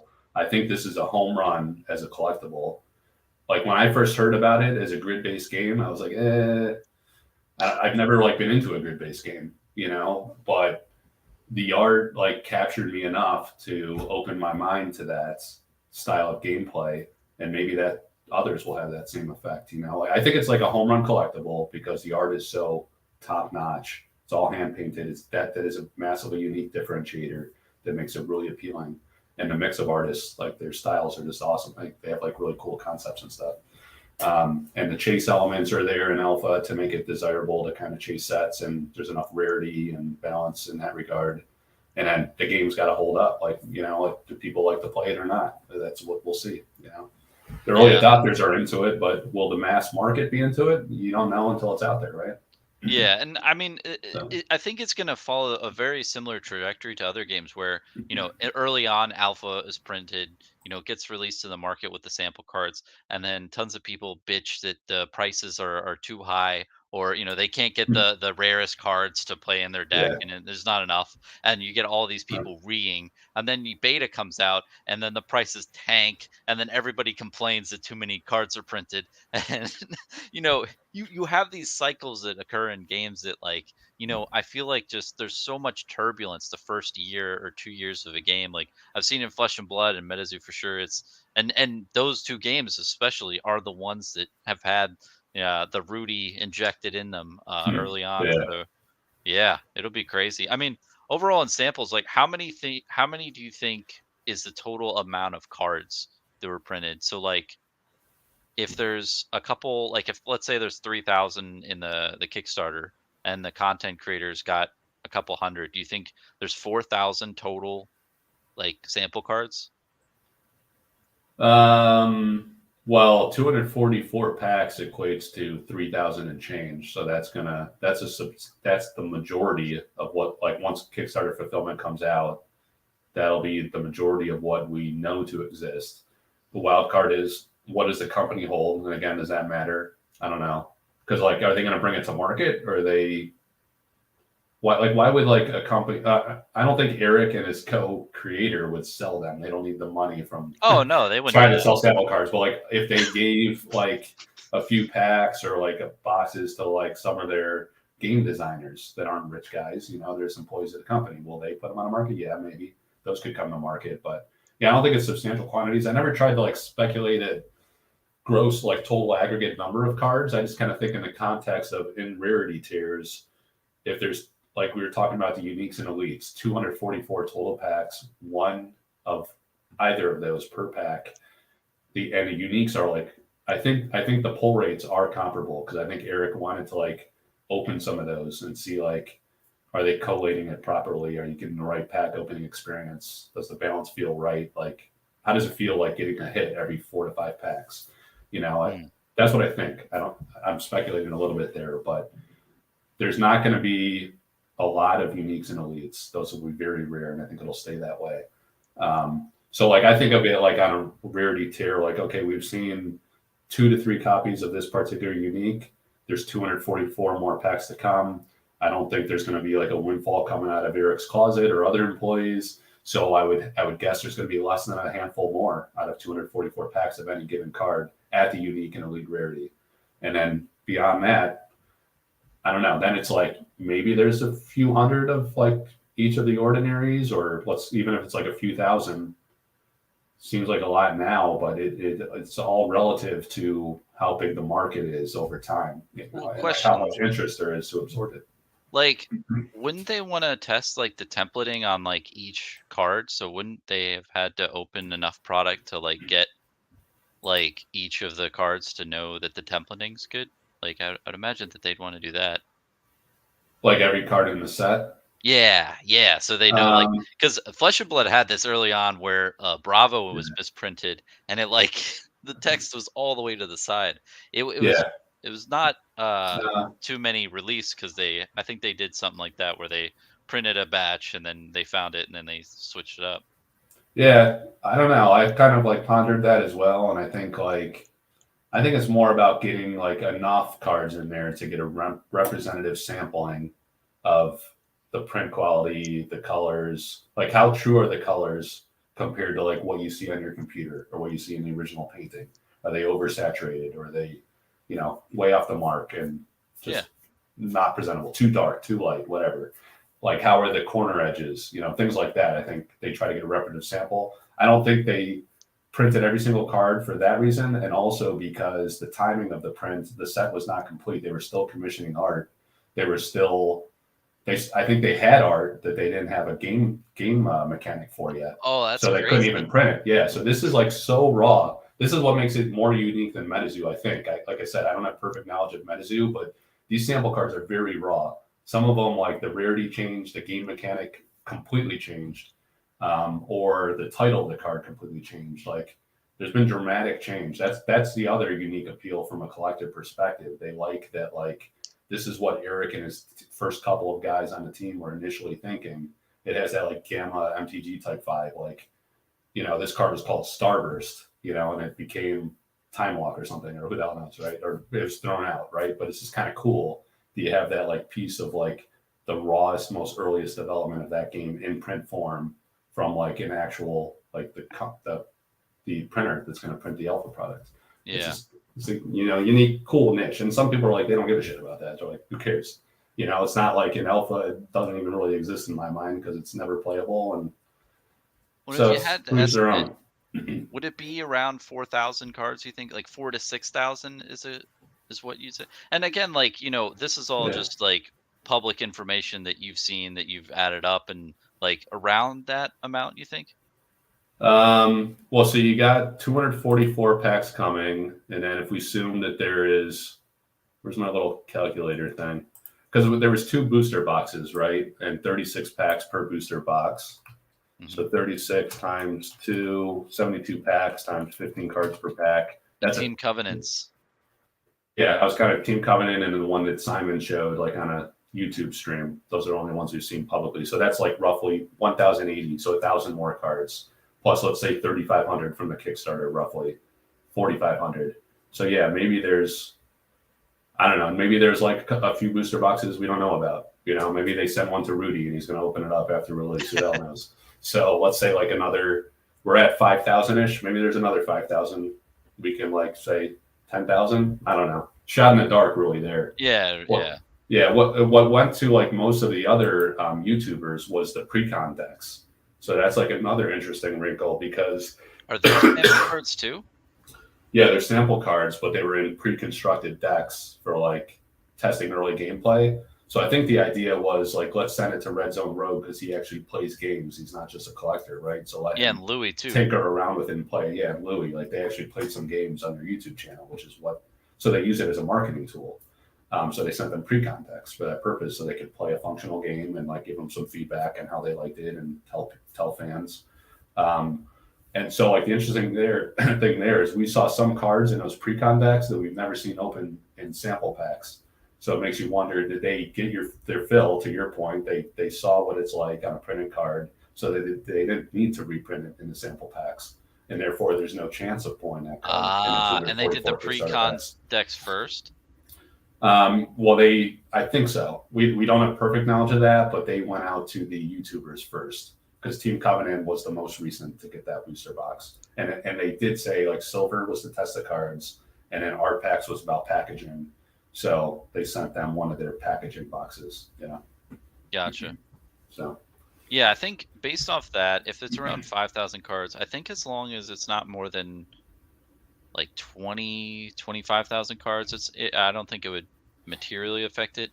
I mean, I think anywhere around the 20,000 range and above would be where it's like tough as a collector if those certain big hit cards got reprinted. But it's like you said, like there's so much information we don't know about the company. You just make these assumptions and reasonable guesses or reasonable guesses based off of the information we have. But yeah.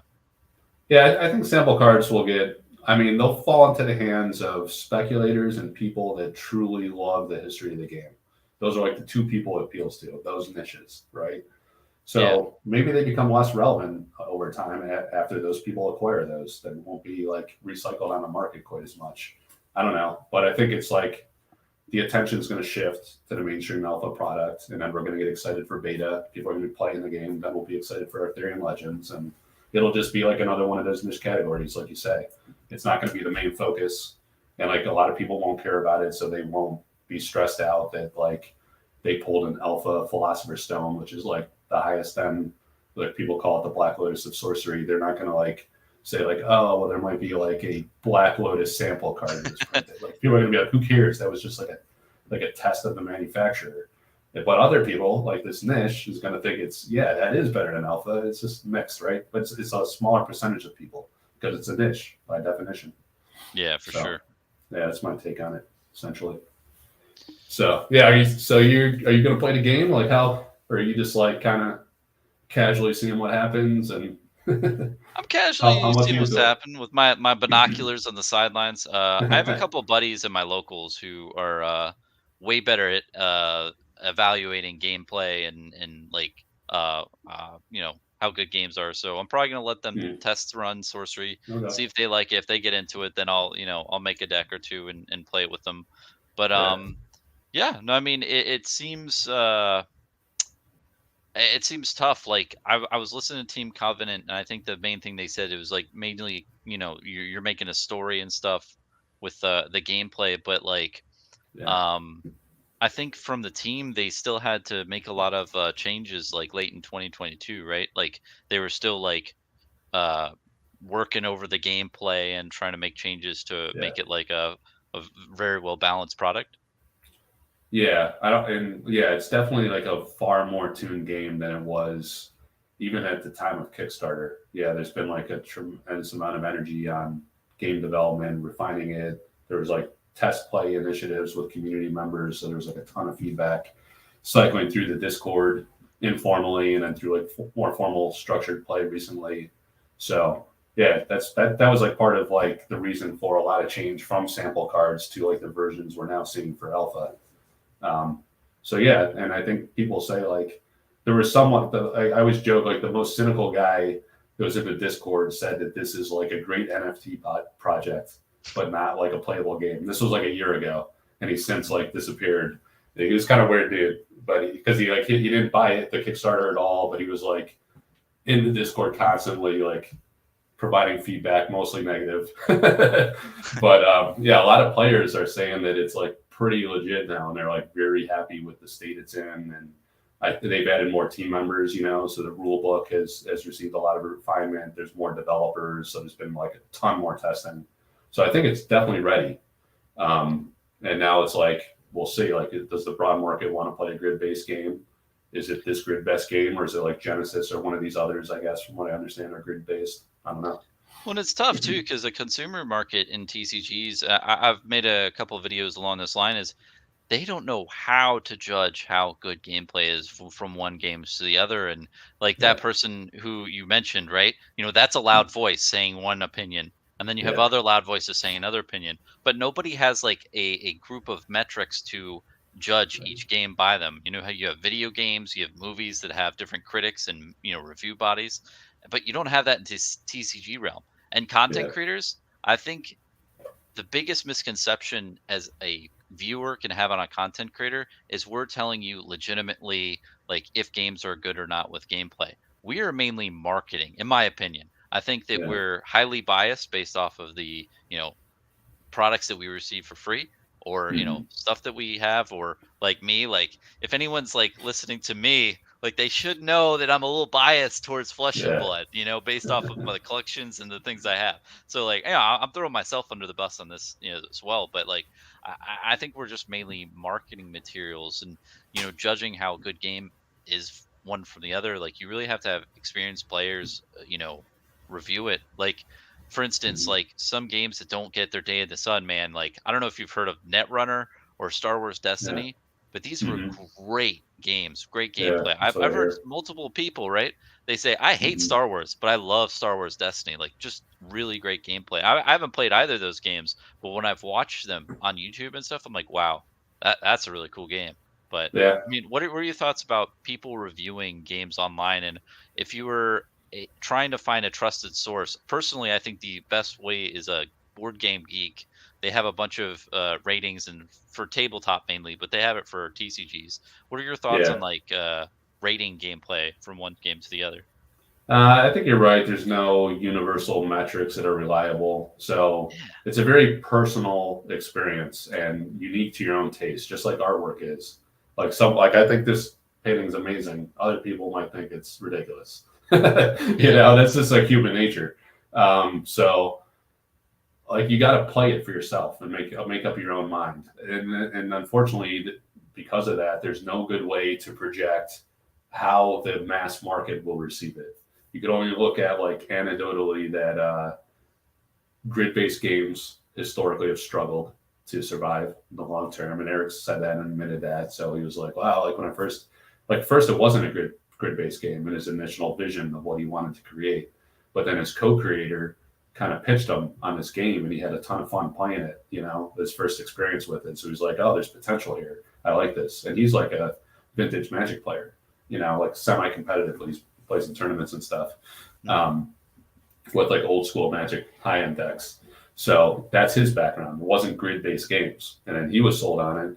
So I mean, that's one data point, and he's a creator. So that's one guy's personal perspective. Doesn't mean like thousands more people are going to have that same experience. I don't think there's any good way to know until it's out there and people give it a chance and play it. But I think like the most important thing is that it's going to have that chance because of the Kickstarter buzz for one, that people are aware of it in this community, and then Rudy factor. That's going to create awareness, so people and like the quality of the artwork again. Like they might say, typically I wouldn't mess with a grid-based game, but even like as a collector, it helps to be knowledgeable on the gameplay, so you know which cards are good and why, and that helps like with the valuations as like a collector investor type, right? Like how much you should pay for a card. So then they'll want to try it. And then hopefully when they try it, they'll like it. But I'm just saying, I think the opportunity is there for a lot of people to try it. And then we'll see what the result is. yeah. It's Well, better than a lot of these games struggle to even get people to want to try it, you know? it's for sure got a So, good chance. I mean, with the yeah, backing that it has so far, like it's not like it, is dead on arrival or something. The ship has sailed. yeah, It's got a fighting chance. But like my issue with the industry is when people, like you said, like people have to just try it for themselves. It really goes into the aspect of subjectivity of gameplay, and I don't know. I think that there are things like, video games, right? Like you might not like Zelda Breath of the Wild or Ocarina of Time, right? It Yeah, might not appeal to you, but those are really damn good games. Same with movies like you have or the TV show Stranger Things, right? yeah, My wife loves that show, but if you wrote it yeah, like the concept down on paper, like, a bunch of kids thinking D&D stuff in the world, she would yeah. hate it. But it's written so well and it's acted uh, so well that even she likes it. So I think that, that there's definitely there's ways to determine if games are developed what right. And I think our industry doesn't do that well enough. And yeah, different biases and things seep into certain opinions. But uh, that's just another rant. Sorry, I'm going on a tangent. yeah. But long story short, I definitely will be interested to see how, like, for the first few sets of sorcery, how they, you know, make new sets based off of the meta and balance everything and make a good card game experience. Mhm. Yeah, like I'm encouraged when I hear that like competitive fab players think this game has credibility from a gameplay perspective. There's a few guys like that out in the community, or people that came from the Magic scene, and they're like, "I've been playing Magic for the past 20 years, but I'm getting tired of all the antics going on recently. So I was looking for another game. I gave this one a shot, and I think it's fun as hell to play." That's like credible feedback. That's good. Um, that gives me encouragement that maybe it will resonate with players, but I've never messed around with TTS, so I haven't like taken that step to play myself. I think maybe after release I will. It just turns out like some of the guys in Discord are like, oh, I live like next town over, just coincidentally, so they could teach me. So maybe we'll get together on the weekend and give it a Have you shot. played the game yet? No, I haven't played. I've watched all like others play. I've watched all the learn to play stuff, and like in the Discord, people are playing in the channels. So I've watched a lot of games and gotten a sense for how the game plays, but I haven't personally played it. So Yeah. yeah, I'm much more a collector and into the art like spectrum anyway. But I played, in recent years just with young kids. I play like Hearthstone casually because it's like a quick, easy, just pick it up, easy to learn, and you just bang out a few games. But and I played Magic as a kid. That's kind of like my playing background, but that's about Yeah. it. And Yeah. I think that, I think the main key with sorcery is that if they want to make a competitive style game, they need to worry about balancing their card pool, doing the ban lists and everything like that. But if they Yeah. do more of a casual gameplay experience, I don't think they have to worry about that as much. If they focus more on Yeah. sealed and draft, then if certain like crazy things can happen, if you're like a really competitive player and you're trying to break the game, you can do Mhm. that and you can make those decks. But it's not really like meant for that. Like you're either going to try to balance the game extremely well to make it a competitive game and try to focus on that, or realize that there's going to be janky stuff that happens because you're just making a Yeah. fun story with polar bears going, you know, making teleporters and having laser cannons and fireballs. Like, you know, and, Yeah. and that's where I'm kind of leading is like, I think Yeah. you got to pick a door, flesh and blood, competitive Yeah. game. Yeah, that's a good point. Like we should ask like some of the game players, like how far of it is it on the spectrum of competitive versus like wild fun? Like because you could have a game that's like very tuned to give both players equal advantage or like equal opportunity, right? And Yeah. like your skill dictates the outcome of that game. I think there's a perception in this game when you start calling it boutique and flavorful and stuff, and What like does people boutique started. even mean? I don't know. It's like I don't want to go down that road because I hate that term. I think it means something different. To me, it means like your grandmother walking through like an old town and going into Yeah, a sweater it's a shop. silly term that doesn't mean anything. So I don't think it should be used. But like my point is like you could have a fine like highly competitive tune game like that where it's all about skill and being strategic and the best player wins, right? There's equal opportunity and maybe you try to eliminate some of the RNG type effects and bad draws and dead hands and stuff, right? But then like if you go to like super flavorful, where like, oh, if I pull this one card, I'm just gonna blow up the whole board and just win automatically. That could be damaging if you go too far in that spectrum, right? Because Oh, for like sure. No, if it's non-competitive, it's got to be fundamentally fun. And if like you can just get lucky and draw one card and the game's over, that's not fun for that's not people, fun. right? Like if you're Exactly, and that's a competitive metric. whatsoever and you like to win, that's not fun. So I think there has to be a balance there. And like my question for the gamers would be like, does does Sorcery strike the right balance in that regard? Yeah. I don't know. I Yeah. think flavor is a really important thing that you're mentioning. Like one of my favorite cards in Magic, the best flavor is called Jungle Patrol. It's a creature where you put them down and you can tap it and create a log token, and that log token can be sacrificed for a red mana. I was like, that's awesome. It basically Yeah. cuts down trees and puts it there, and then creates a fire. Like it's just so Yeah. thematic, and having I think those types of things in sorcery would be nice instead of like thinking about like okay, what card is going to counter other cards or do damage? It's like, no, like Yeah. make it do something cool. Like I only remember that polar bear card, but it was cool how it's like, can't you just like move it in like different directions off the stage, like different fun things like I that. think it like Yeah, traverses, like you go off the board and come back like Pac-Man style on the other side of the board. I yeah, think that's how that one works. But like, yeah, you touched on like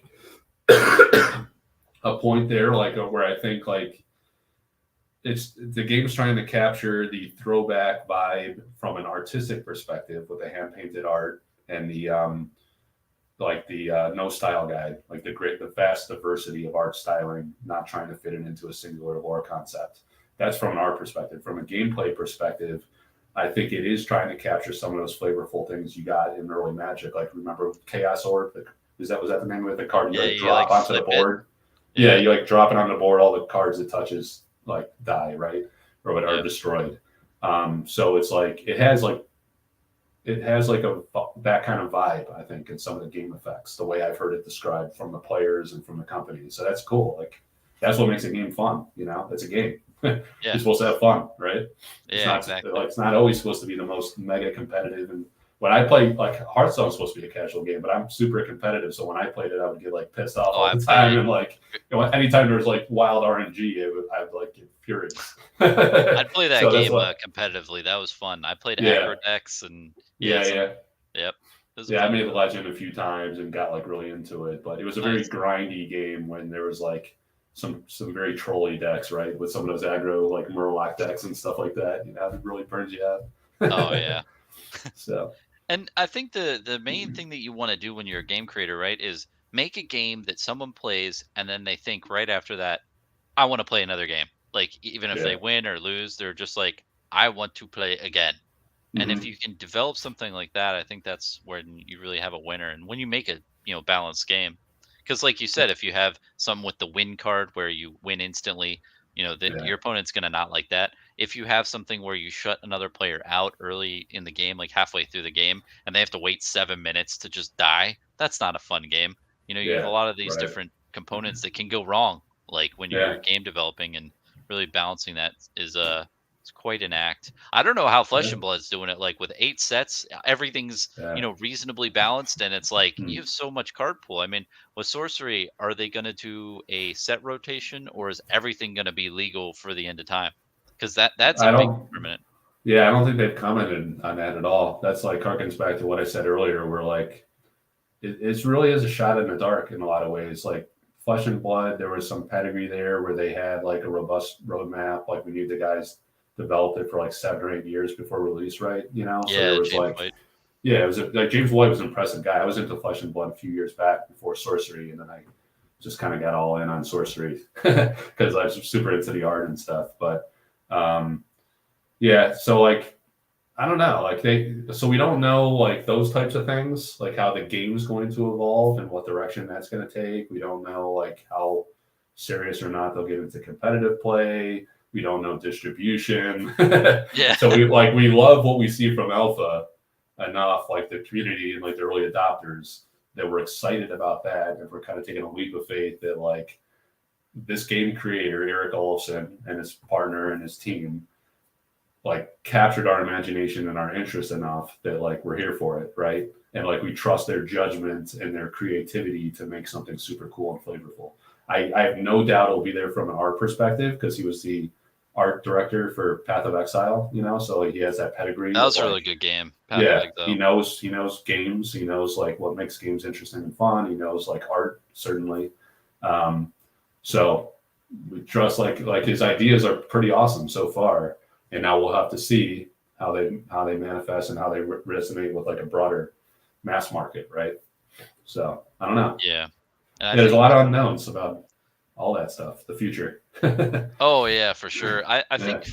personally too, a lot of the TCGs, if you're not gonna go for like trying to get a bunch of market cap, I think there could be a market where a TCG comes out and makes sets only like 20,000 booster boxes till the end of time and doesn't increase the quantity amount.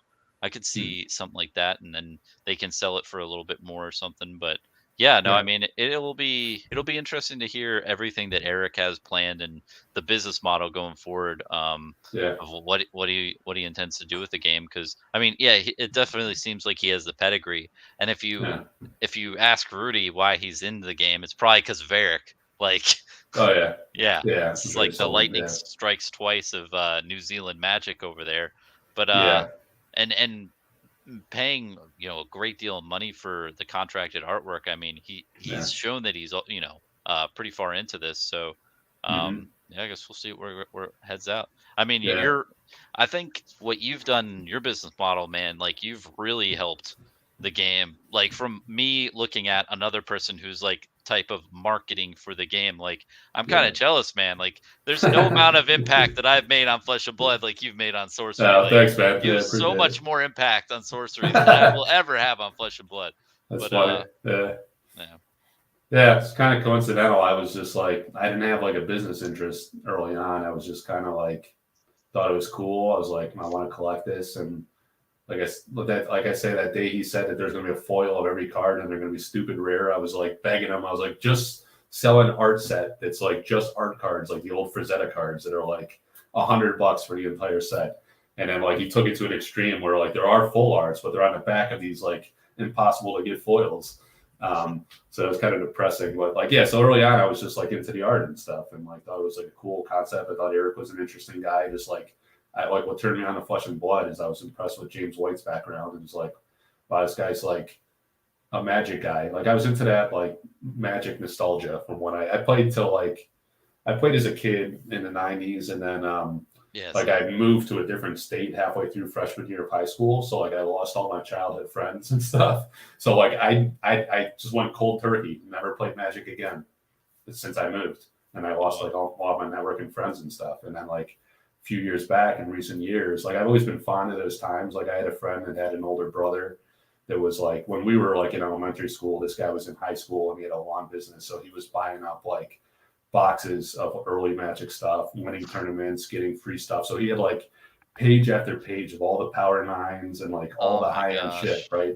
So like they like mind effed me for life, you know. Like I always wanted to have a high end collection like him, the best stuff, and like the early Magic was never attainable to me, you know. So like Flesh and Blood, these past couple years, initially started scratching that itch, but then when like Sorcery came out with the traditional art and like the alpha magic artists, that really appealed to me.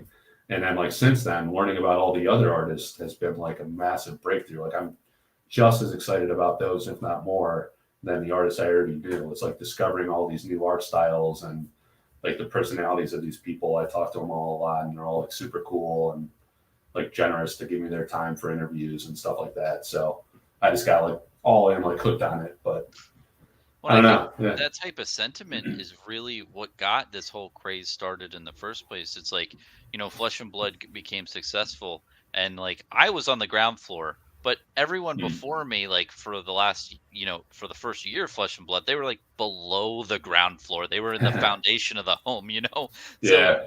that's what all these new TCGs are, give an opportunity for early people. It's like you can get in like while the creators like still like doing like just has the basics of their game, and you can be a part of that, which is pretty cool Yeah. because like you, I grew up in the 90s, saw a bunch of people playing Magic, played with a bunch of bulk cards, but I was never like around for like the beginnings of it, like the alpha and Yeah. beta, and I never had Hmm. those types of collections. And I'd look at people who did, and I was like, man, I wish I was around that time period where I got those cards and I could experience the beginning of the game.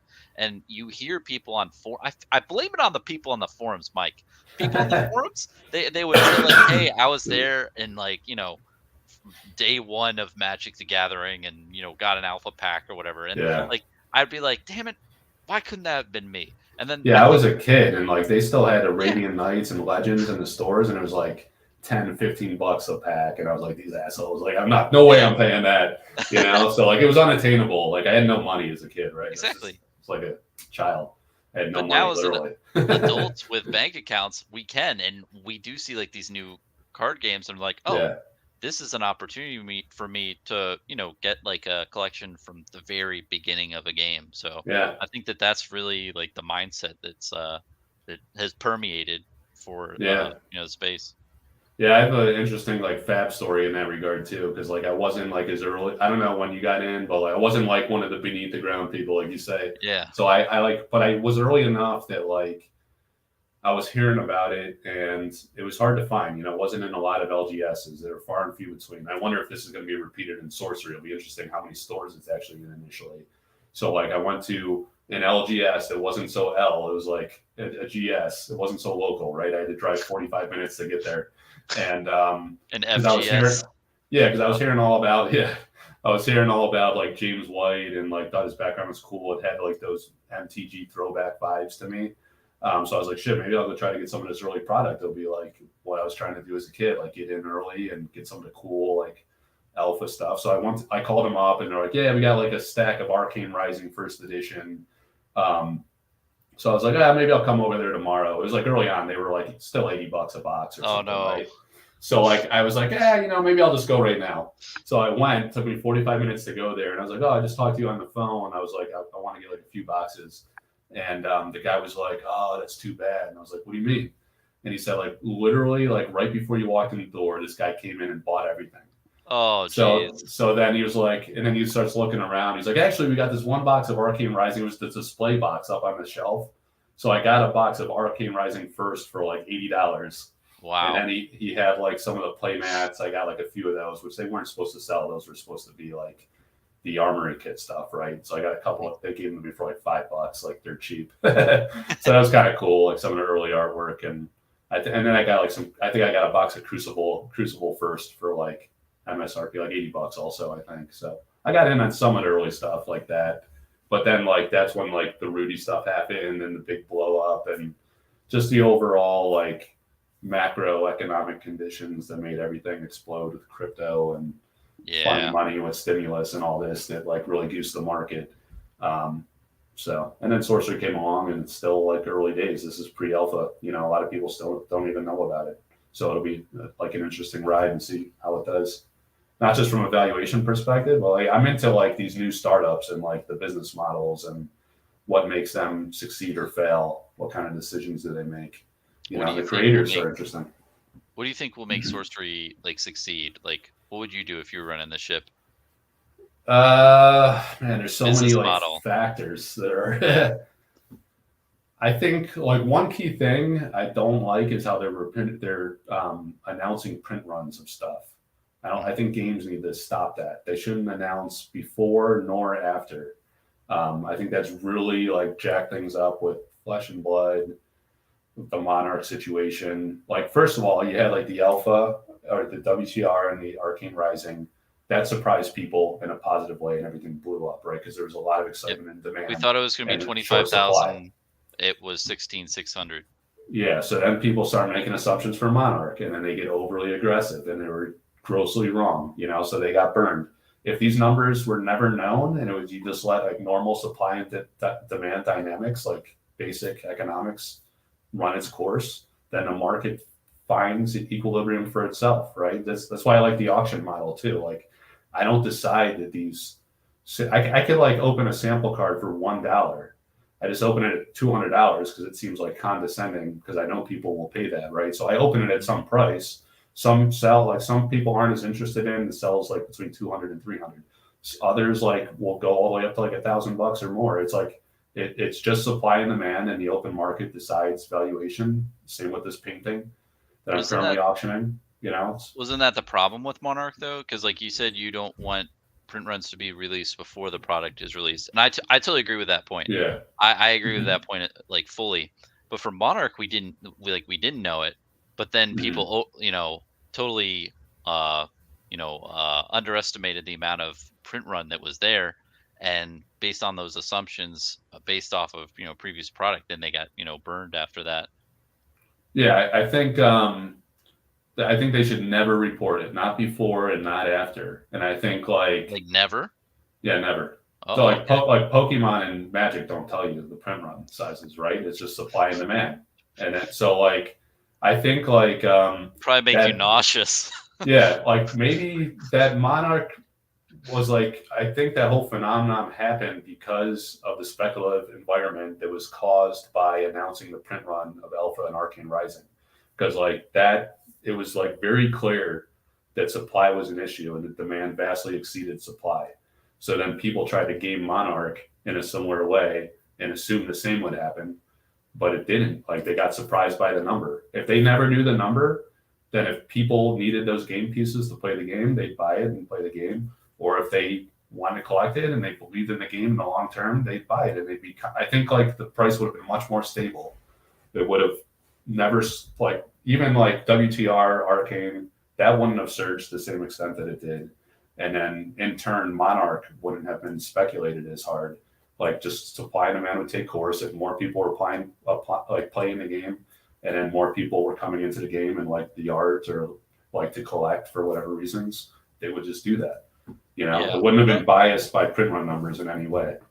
Yeah, no, it's So a fair it's a fair reasoning, and yeah, it's tough because around Monarch's time, well, I think it was April in 2021, that's when the Rudy heroin like started waning off, and that's when like, yeah, shit hit the fan in crypto, but yeah, I mean the biggest issue overall, what the market said is, okay, we underestimated how many were out there, and there's a lot more than people expected, and I yeah. mean, you also had so many different issues with like distribution, hoarding product and like Uh-huh. releasing small amounts and hyping it up. So you had that so Yeah, much distribution issues because it was like the hot cakes at the time.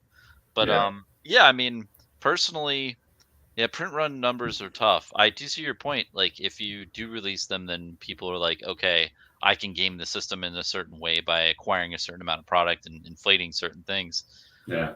It's tough. But then if you don't But, release it, then people might speculate like, oh, maybe there's this amount of product out there, but they might be like totally off, and make different buying decisions, being a mhm. collector in different ways that like aren't they might get burned that Yeah, way, but then like figure it out like by doing some math or something. I don't know.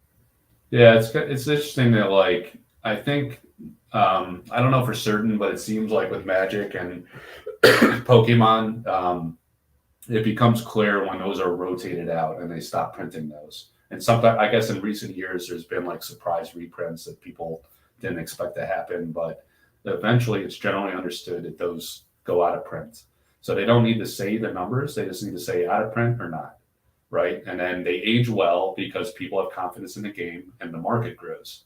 That's like any other product, if the market grows, demand grows, and then supply is finite, they're not going to print more of it. So demand exceeds supply, valuation goes up over time. Well, It's Pokemon is just completely dumb. so Like, it's completely levered to like the interest and demand of the game only, and it's not biased by like trying to gain numbers.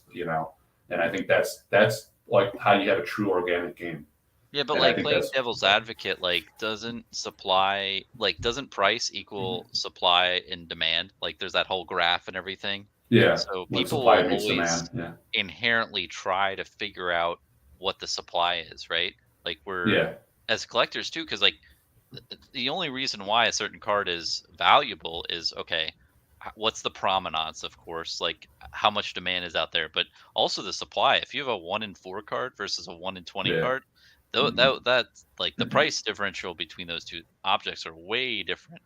But yeah. yeah, It's more so like it's tough. if they declare it out of print, then the supply is finite, right? And then it's gone. You can't go buy it in a store anymore. It's only Yeah. available on the secondary market. So then if your game is growing and people still want those older products, if they're still like you said earlier, these I don't know, maybe Sorcery is going to come out with their Therian Legends and all the Alpha cards are going to be useless. That could ruin the value of Alpha cards. I don't know because they're not like playable anymore, Oh, the right? power creep if they go all the way up, or Or if they just like kind of revolutionize the game, like make like a set centric meta every time, instead of Oh, like building upon the foundation. I doubt they're going to do that because like Eric seems to really be following the Magic script. And actually, there's an interesting point on that too. Like Alpha has no centric lore at all, right? And they say like you create the story through the gameplay, the flavorful cards. You pick an avatar, you play as that avatar, that's a and cop like, out, Eric. well, cool stuff happens in the game, right? Yeah, And that's like their whole philosophy.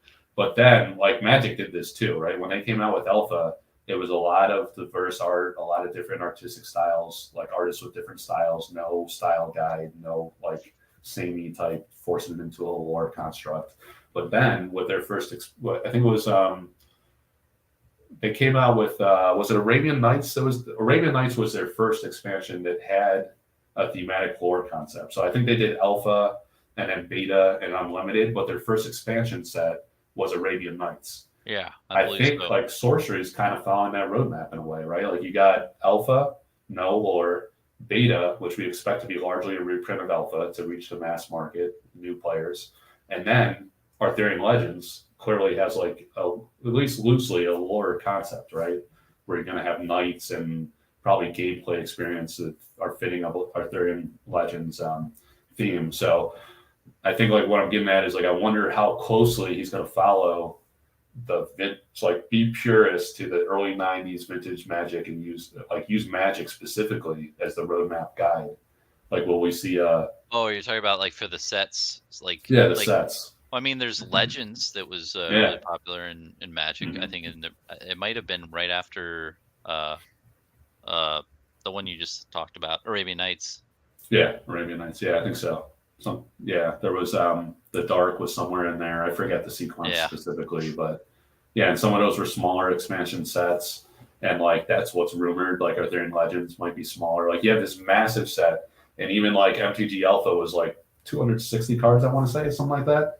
So yeah, pretty sizable, especially for that era and original art. Like artists were working on very aggressive timelines to paint these artworks. There's stories of like Anson Maddox did Disintegrate in 30 minutes. The art for that, like a like sponge painting concept. that's Um, crazy. and now Eric's taking his time and doing the art very well. These are original paintings here, and they're very like you can see the detail in this. Like this took her. You asked earlier how long does it take to commission the art? It takes Elvira Shakarova. She said like 2 weeks on average, 2 to 3 weeks. Okay. For something like this, right?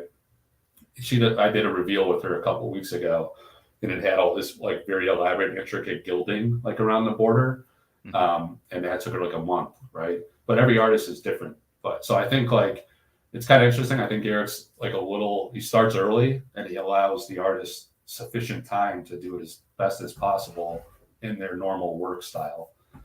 So I think he's ahead of the curve for Arthurian Legends. He's probably commissioning for the set after that already. He just hasn't told us what it is.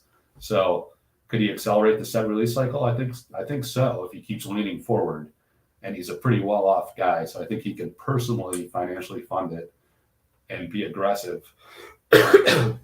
Like we said It's got to earlier, be sustainable, you know. yeah, like he's got to like make a return, yeah, sooner or Yeah. later, and he's got to grow. He's got to hire employees, so the game's got to do well. But he took like I think this is a very unicorn project because when again are we going to find someone that's going to commit to like all traditionally painted art, which is not as efficient the way the modern world works is digital affords you like much more accelerated pace, and he has the own personal financial means. Like if you assume he spent $600-700 per commission on average, and some of these artists like the Magic artists, who knows, maybe they charge like 1,000, 1,500. So on That's average, crazy. 700 times 400 cards, you're talking like 300 grand of his own money to just get this project off the ground. That's how unlikely is that to happen again in our lifetime? I don't think we'll see it. So I think that's why this is like an exciting, unique opportunity in my mind. I don't see it being like feasible to be replicated on this scale. What just like a trading card game? I mean, I like Well, the no, with barrier to all with all hand painted original art, I think Oh like yeah, no, not at all. I mean, the it's barrier always to going to be entry digital. of Yeah, the startup cost of that is insane. I mean, yeah, I think I could be wrong, but I think digital art for some generic pieces are like $500, so a thing, and you own the rights to it, yeah. and like that's what is kind of like weird to me. Like, okay, like digital art, you can, maybe spend $500 to $1,000 with an artist. They give you a digital copy and you own that, like the IP, where Yeah. Eric is spending more than that and not owning the IP. So it's like it's a tough Yeah. situation, but maybe he has a different business sense or different business model. I'll tell you something. He's probably a much more knowledgeable of a business person than I am. I want to put that disclaimer Yeah. out here because I know I've been talking my ass off a lot of different concepts. You know, not very privy to, Yeah. but like I just want to see like what is the business model, and it'll materialize over time. I'm guessing, but Well, I think it gets back to what you said earlier. It appeals to a different demographic. yeah, Like this will resonate hard with art collectors, like people in Magic that buy original artwork. This should be a home run for them, or yeah, other like collectors. This is like the collector's dream. It's a home run in that regard. Whereas like a game like Fab, you have those advantages of owning the IP, and digital is cheaper, so it costs less, and it's a player's game. People want to play it competitively, so maybe the players don't care as much. That they could care less if it's digital or hand painted, right? It's a yeah, different type of person.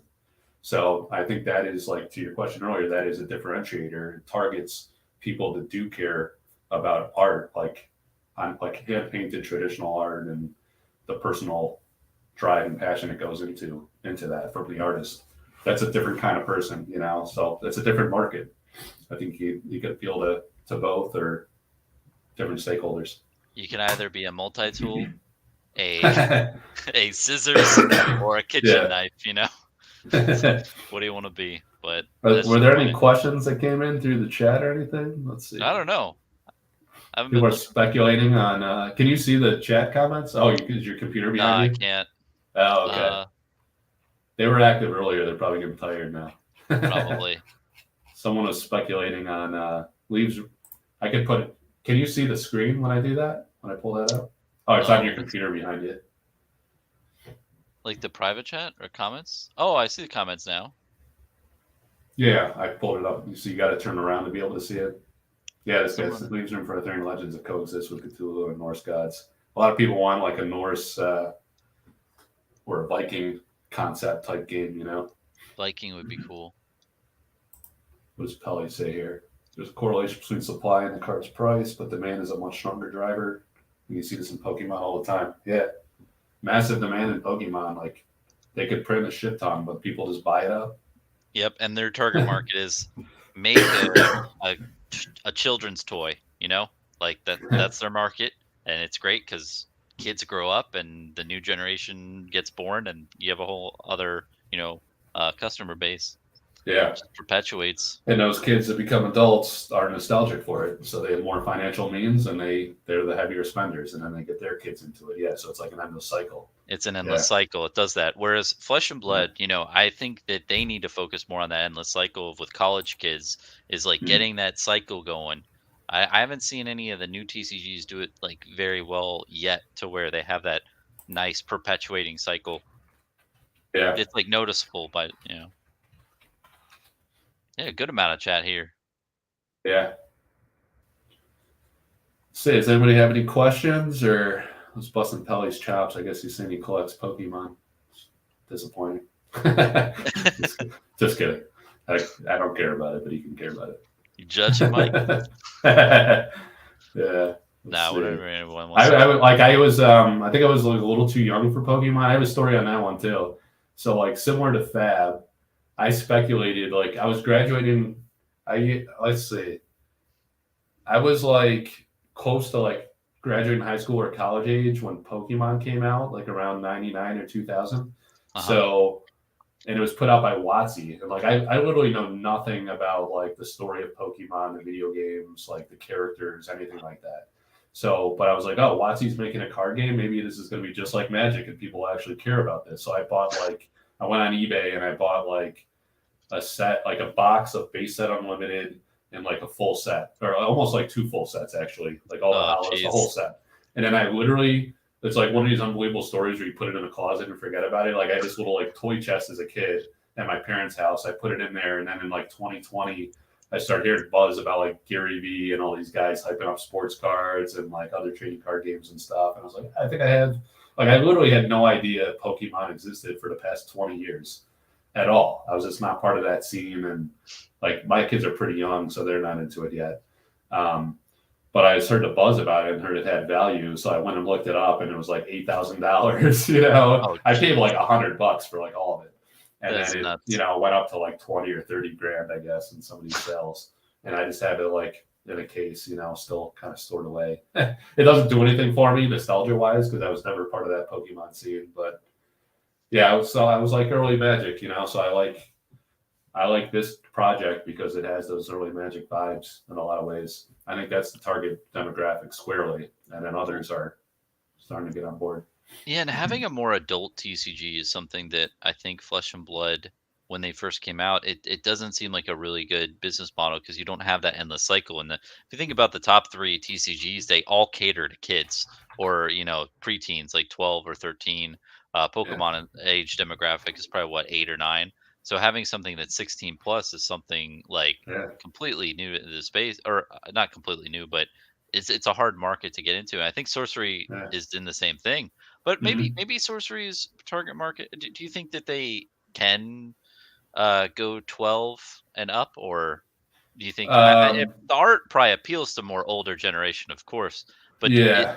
is like the themes and everything like on the box. Do you think it's going to say 12 and up Oh, I or don't know. 16? Yeah, Yeah, I don't know. I haven't seen. I don't think he's going to specify. I think he's going yeah. to let the market decide. But like, will it appeal to like kids, middle school, high school, like it did for Magic?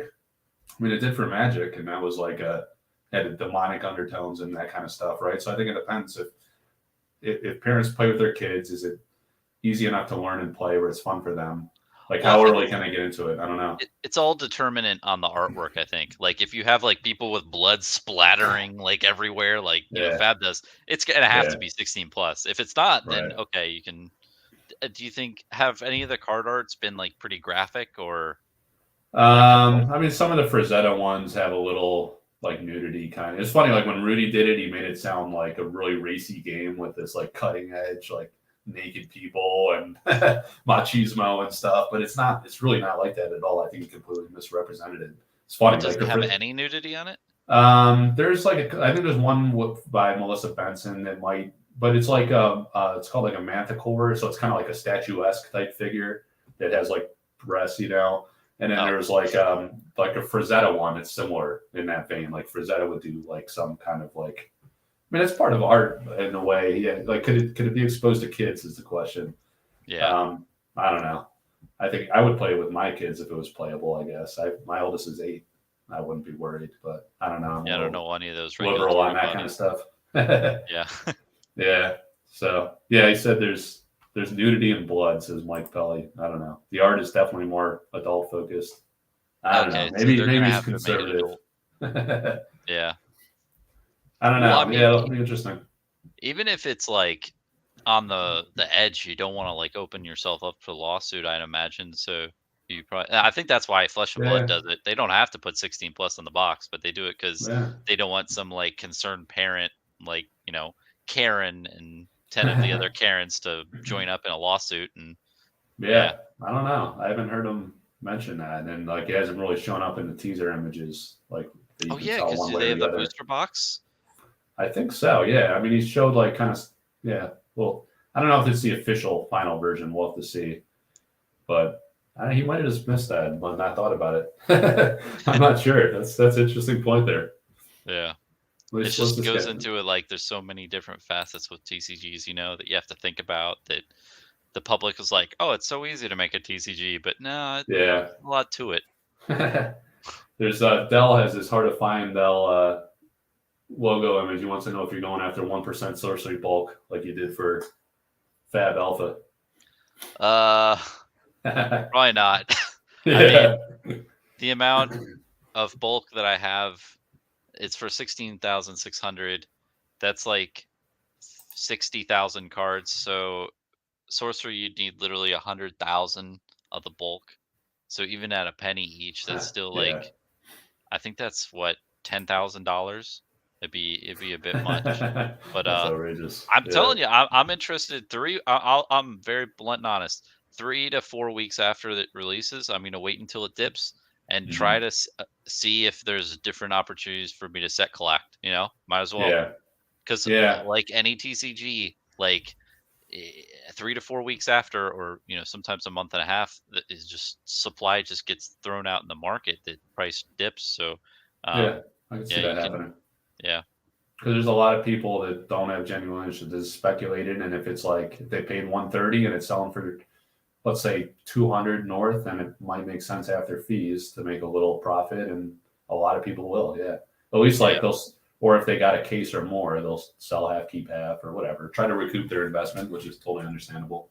And there's enough 30,000 bucks. There's a lot of opportunity for people to do that. So yeah, those, and then it becomes like, is there enough demand and genuine interest from others to absorb it all, for it to stabilize and then endure, or will it kind of like tank? Because there's like more speculators than genuine interest, or When I the game doesn't grow fast enough, right? Yeah, To and if absorb you're it. Eric, right, you gotta imagine, Yeah, like, gotta figure out what is good press and news that you can release around that time, because the dip's yeah, gonna happen, and if hmm you have that stuff in your back pocket, like, oh, hey, this is good news that we're rolling out with, that'll yeah. alleviate a lot of people's like concerns. But hmm yeah, Yeah, I'm wondering how it'll entice people with like beta, if there'll be any like sexy like nuances to it that differentiates it from alpha. Because he said a long time ago that he wants it to be largely the same as alpha. But I think he's also said like he's been considering like different avatars and things. So it'll be interesting to see. Yeah, if he, and even like, do you need to do that, or is there enough pent up demand? Because so many, it's taken like a year since Kickstarter to get this thing out, right? So that's yeah, a massive lapse of time. I think a lot of people have heard about the game between like whenever the campaign closed in April or whenever it was till now. That's like 9 months, right? Or almost like a full year of people like horning about the game. Oh, I can't buy it. I gotta wait for like Kickstarter to come out. When's beta coming out? So there could be a decent amount of pent up demand too. I don't know. So like it's got to absorb the alpha. They'll go there first if it's affordable, or they'll just dive into beta, and people especially if they're a complain that there's player. not enough cards. They'll be like, oh, this investor bubble, and then Yeah, beta comes out, and they complain there's too many cards. yeah. And what do they do with print numbers? Will they announce or not? And like, how do they decide how much to order from the factory, or will they do it in waves? Is that logistically feasible, or is that, I don't know how complex that gets. And like, because like, it's easy to get seduced by like these distributors like PhD and I forget the name of the other big one, Soho. Southern Hobby. Yeah, they'll tell you like, oh, everyone wants to buy this shit. Like they'll print like 200,000 boxes, Yeah. and they'll do whatever it takes to peddle it out to the LGSs, and then they'll be holding the bag. So you got to be careful like who you listen to. And I think, I don't know. Hopefully Eric has the experience or has a team around him to. It's a tough call, man. I don't know how you figure out the right amount to print and the right strategy. That's a I mean, shot I in the think it's a dark early pretty on. pretty straightforward. I mean, anything over 50,000, I think, is a little bit much. Like if you look at MetaZoo, they printed like 75,000, I think, right? They're one, and like it took very long time for it to. Mm, I think it's still out there at like below MSRP. Same with wow. Flesh and Blood. Unlimited Welcome to Wrath. It's finally started like going back up, but Yeah. I mean, tons of Welcome to Wrath Unlimited was printed. Like we don't know how much, but definitely over 100,000 boxes. But Mm. I'd say 50,000. What do you think for beta? How much they'll print? Or how much they should, if you were Oh, Eric? should print. Um, So you have 29,000 alpha. if waves were possible, I would take that approach. So it'd buy me some time to gauge demand. It really Mhm. depends on the release cycle too. Like how quickly do they want to get Arthurian Legends out? Can you even afford to do waves, or are you trying to get Arthurian Legends out fairly quickly? I don't know. I would say I'd be like nervous about pushing it higher than the Kickstarter because like 30K isn't 100% genuine demand. There's speculators in that mix. So Yeah. what percent? That percent has to be absorbed by like genuine growth of new people and or new speculators they replace the speculators that don't give a shit and want to flip their alpha and go spend it on Fab or MetaZoo or Pokemon, you know? Yeah. So, and that's like a gamble. Like how much confidence do you have your game's going to get traction? It might come down to is like his feel for how many LGSs are on board too, right? Or like what his distribution model is, because that'll like give him some indication of like how many stores are going to support him and be an advocate of this game and try to sell it. Well, the problem though, if you print it less than the 29,000 of the alpha, then essentially you've made beta more rare than alpha, which I Yeah, don't think has ever happened in any game. yeah, But I to, guess, yeah, to your point, like you do have to manage expectations, and I think that's the next big hurdle. Is like, okay, how much do you print? And right now you're gonna have everyone and their mother wanting more product, but then like if you print too much, then people whine and complain. So yeah. it's a tough That's a thing. good point. Honestly, I Yeah. think the master stroke in this situation is Eric says 1 month after alpha is released, there's no beta. That's it. And then we will reprint Yeah. cards if necessary, like polar bears and stuff, but we won't do it with the original artwork. It'll be a different artwork. It would be an insane thing for him to do that. I don't think he will. What do you think about No, that? no, I think he's like said early on that beta is going to be largely the same as alpha, with some nuances probably to spice it up and maybe get like original adopters to buy again or want to complete a set of beta or whatever. Yeah. But yeah, I think like, and it's too costly, to go with all new art or something radical like that is there's too many complications with it. I think Yeah. they're like, I think he got the art right very early on, and like it was way like ahead of schedule on that, and then there's been a lot of focus on getting the game design right, and the gameplay in a good state. So then beta would be a strong follow up for new adopters, and then I think their focus is on Arthurian Legends actually for painting commissions certainly, but then also they got to start getting the gameplay figured out and make sure it's synergistic with their alpha set or like extensible to it, and the games are play well with the alpha cards and stuff. There's a lot of it's more and more complex the more cards you throw out into the meta, right? Yeah, it does. Like So with each new it's set, tough. it just compiles. And it's still a fairly small team, so it's a lot of testing, like on the shoulders of a few people. Yeah. So yeah, I don't envy it. I don't know. Someone said, yeah, hard to justify second print less than first edition. I think you made a good point there. Like maybe you got to have at least 30,000 as the baseline, but somewhere in that 30 to 50 max feels right to me. Then he says, "Do you think beta will have curios and such?" They haven't been. This curios thing is supposed to be like the throwback to the '90s, where you just don't know what's in there and you're discovering it for the first time. So, is that a one and done unique experience for alpha, or do they replicate it in beta? Do they have different curios? I don't know. That's just pure blind speculation, and I don't know what is the right answer on it. I think like it would be definitely cool if they keep stuff exclusive to alpha. They should do that for the collector's side of it, you know. Yeah. So different curios would be a cool concept. I could get behind that. And it's Or like, how much do you tweak your beta product to make it less desirable, but you don't take too much out of it to where nobody wants it and it's like a dumpster fire product. And yeah, it's so tough to do that. And it's kind of especially in like yeah, in this market, like 29,000 booster boxes is quite a bit, you know?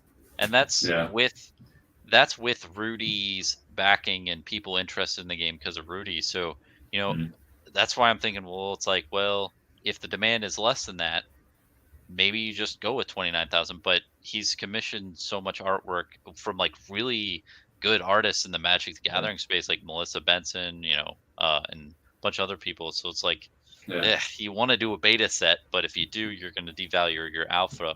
It's quite a conundrum. yeah, yeah. It'll be interesting to see. I don't know. Maybe you print Arturian Legends next, and then beta after that. So you build up a player I think base, and then you yeah, I don't know. re-release alpha. That's I that's think it's more likely they would do like beta Arthurian Legends and then like a unlimited, right? Because like yeah, I think Magic did that for a reason. Like they had third edition revised, then fourth edition, then fifth edition. They kept reprinting the core set, and then they had expansion sets in between. So you have some foundational gameplay, and then you have other cards that synergize with it, and you introduce new ones like to evolve the meta and whatnot. That's a logical model, I think. But yeah, I don't know. I think we have a lot of bias, like always, like trying to think about the collector side of the equation, but really beta is also the onboarding point for players. Like not everyone's a collector investor; they just want to play a game. So there's a whole different market segment that'll be perfectly content with like a complete reprint of alpha and pay cheaper for beta, and just that's their It first exposure to the game, right? They're not going to worry about valuations so much. It is true, but the tough part about that is that's what Flesh and Blood tried to do in their, beginning sets. It's like, okay, we're going to have a product for our collectors and product for our players, right? First Yeah, edition is for collectors, unlimited is for players. And that didn't turn out very well because it yeah, turns out, I know this is crazy, but even players like money. So the players just wanted the first edition product, they didn't want the unlimited. So it's mm-hmm. like you had this situation where you had this one box that everybody wanted, and then other boxes that nobody wanted. So I think that Yeah, that's really the tough distinction when you have a first edition and then a larger print of that same edition. It becomes less desirable because people just want the original thing. But to your point, yeah, maybe they tweak beta up a little bit. Maybe they realize that there's simple balancing things in alpha that could be tweaked with the card pool, and they just mm-hmm. develop that further in beta and then revised. I don't know. Yeah, and I think those points probably become more relevant with a more mature demographic, because they have the financial means to pay up a little more for the alpha, not care as much about the ho hum beta reprint, right? Yeah, Versus like when we were kids, or when I was a kid, I was buying mostly MTG revised, and like that's just what I could afford. I was happy to play it, and I wanted to get as many of those cards as I could. I couldn't really reach for like the beta alpha unlimited Arabian Nights, the big three stuff.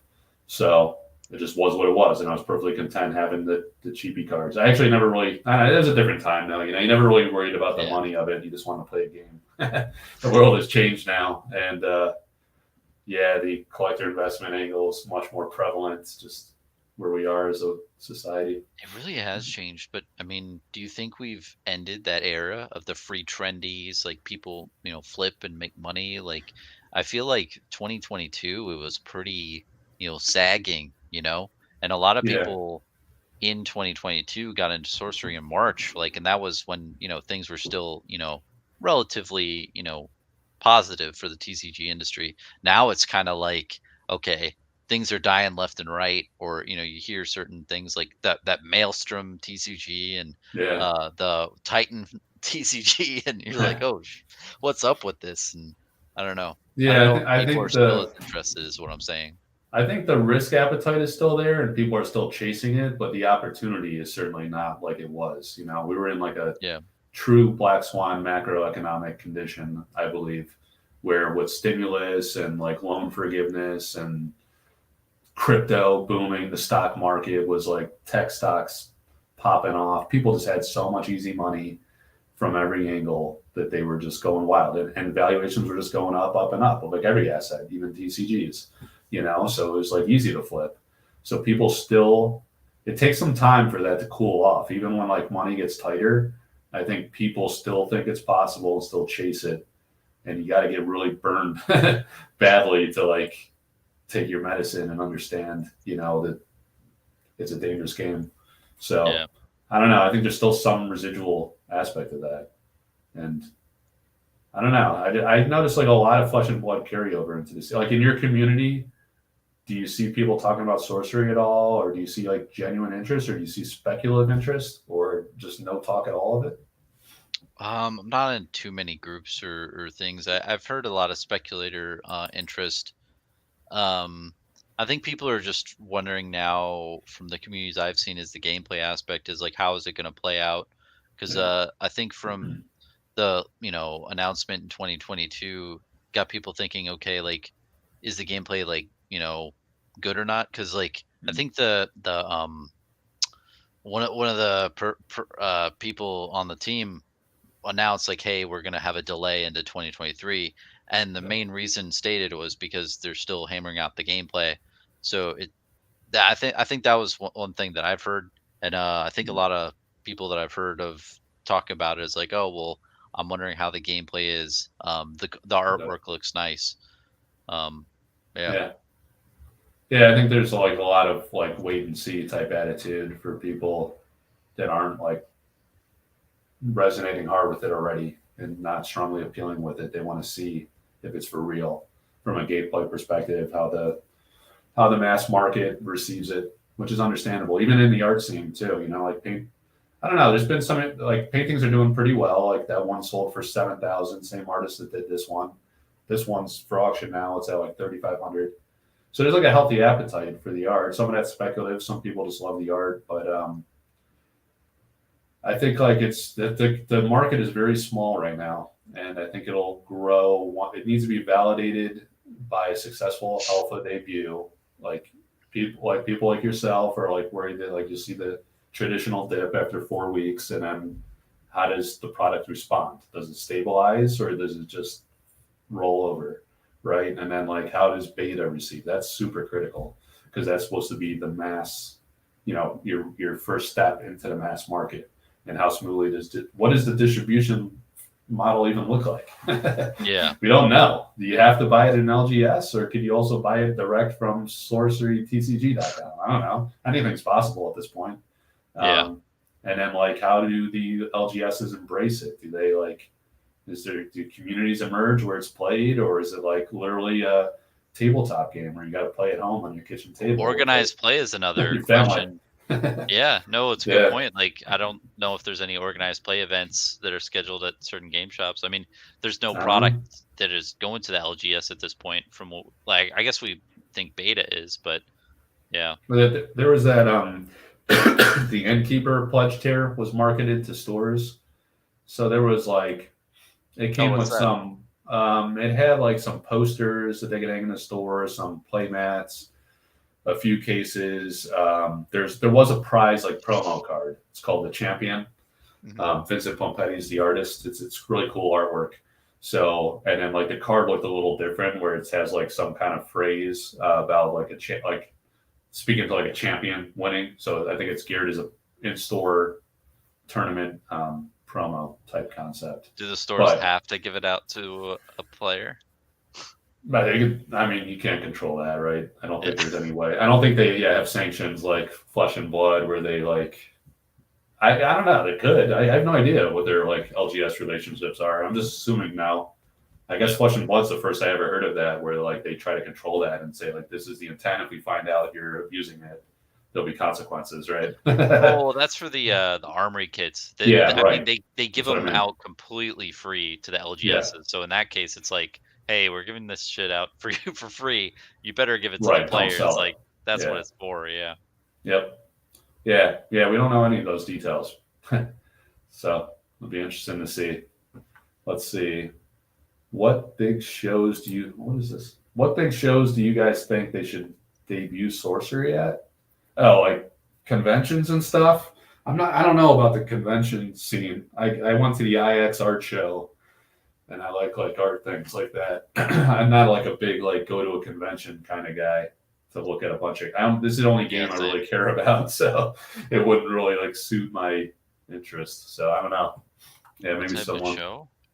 like conventions, Gen Con and stuff people talk about and things like that. I don't know. Oh I'm yeah, I not. don't know because it's in between the board game and the TCG realm, right? It's got that Yeah. type of thing.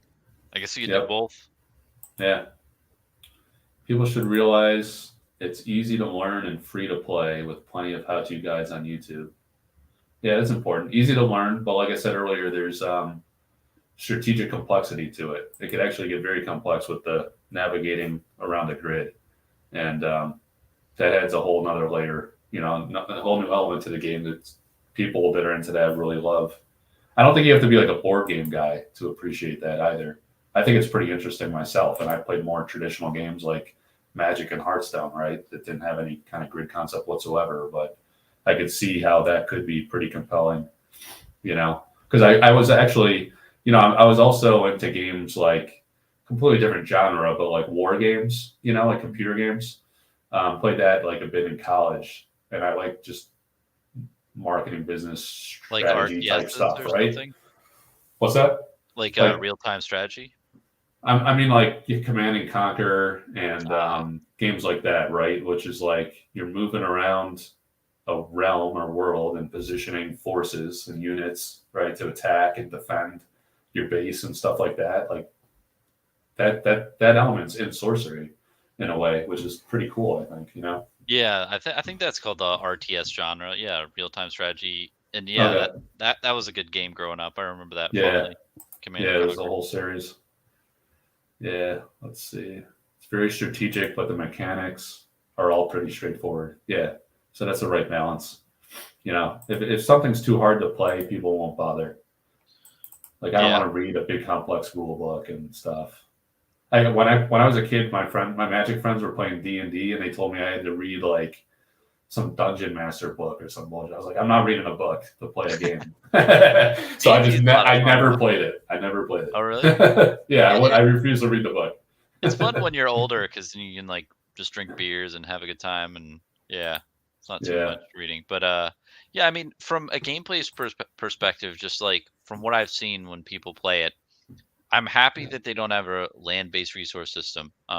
I think that's archaic, and any new uh, TCG that has that, it's like if you have a system where it wins and losses 10 to 20% of the time are based off of land draw, it's like yeah, it's like it's not a good balanced gameplay, and it feels bad when lose because of something out of your control. For hmm, sorcery, it does seem like there's certain aspects where you can like lock an opponent out from a certain thing, or do like a certain move to like get a victory like mid game and kind of capitalize on that. yeah, But they've probably implemented a lot of stuff. Like I've just seen the Team Covenant thing. I think Zach did something where he like prevented um that other guy. I forgot his name. Uh, Steven, to, yeah, I think. Steven Yeah, from like hmm, doing something, and then that's what they were talking about. But um, hmm, yeah, I think that goes into the edge of like, okay, if you have too much like presence on the board where you've got an early game advantage. That's the word I want to talk about. okay, If you got a yep, mid game advantage of like tempo, how does your opponent come back from that? I think that's the biggest hmm, question that you'd have to ask. And a lot of the answers to that is like, you have board clear and yeah, other like catchback mechanics, but hmm. that's kind of my initial thoughts on the gameplay. Yeah, and there's like an interesting resource dynamic where you have like the Atlas cards and then the spell cards. So there's two decks that you draw from, and you choose each turn like what you draw from. So like you don't get mana screwed and stuff. Like you can strategically pick. That's a whole nother element, a strategic aspect to the game. So yeah, it's kind of cool. It's innovative in some ways. I think. I don't know. Like I Yeah, I say, like I don't that. have experience with grid based games, but it seems pretty compelling. Yeah, someone's saying here there's lots of board wipe. That's good. That could be good and bad. Yeah, it could be frustrating if you build like you have some concept to defend your You guys or constantly like building up. advance, and then boom, they just nuke the whole freaking world. Yeah. That's what it sounds like to me. Flood the realm, baby. That's what he says. That's funny.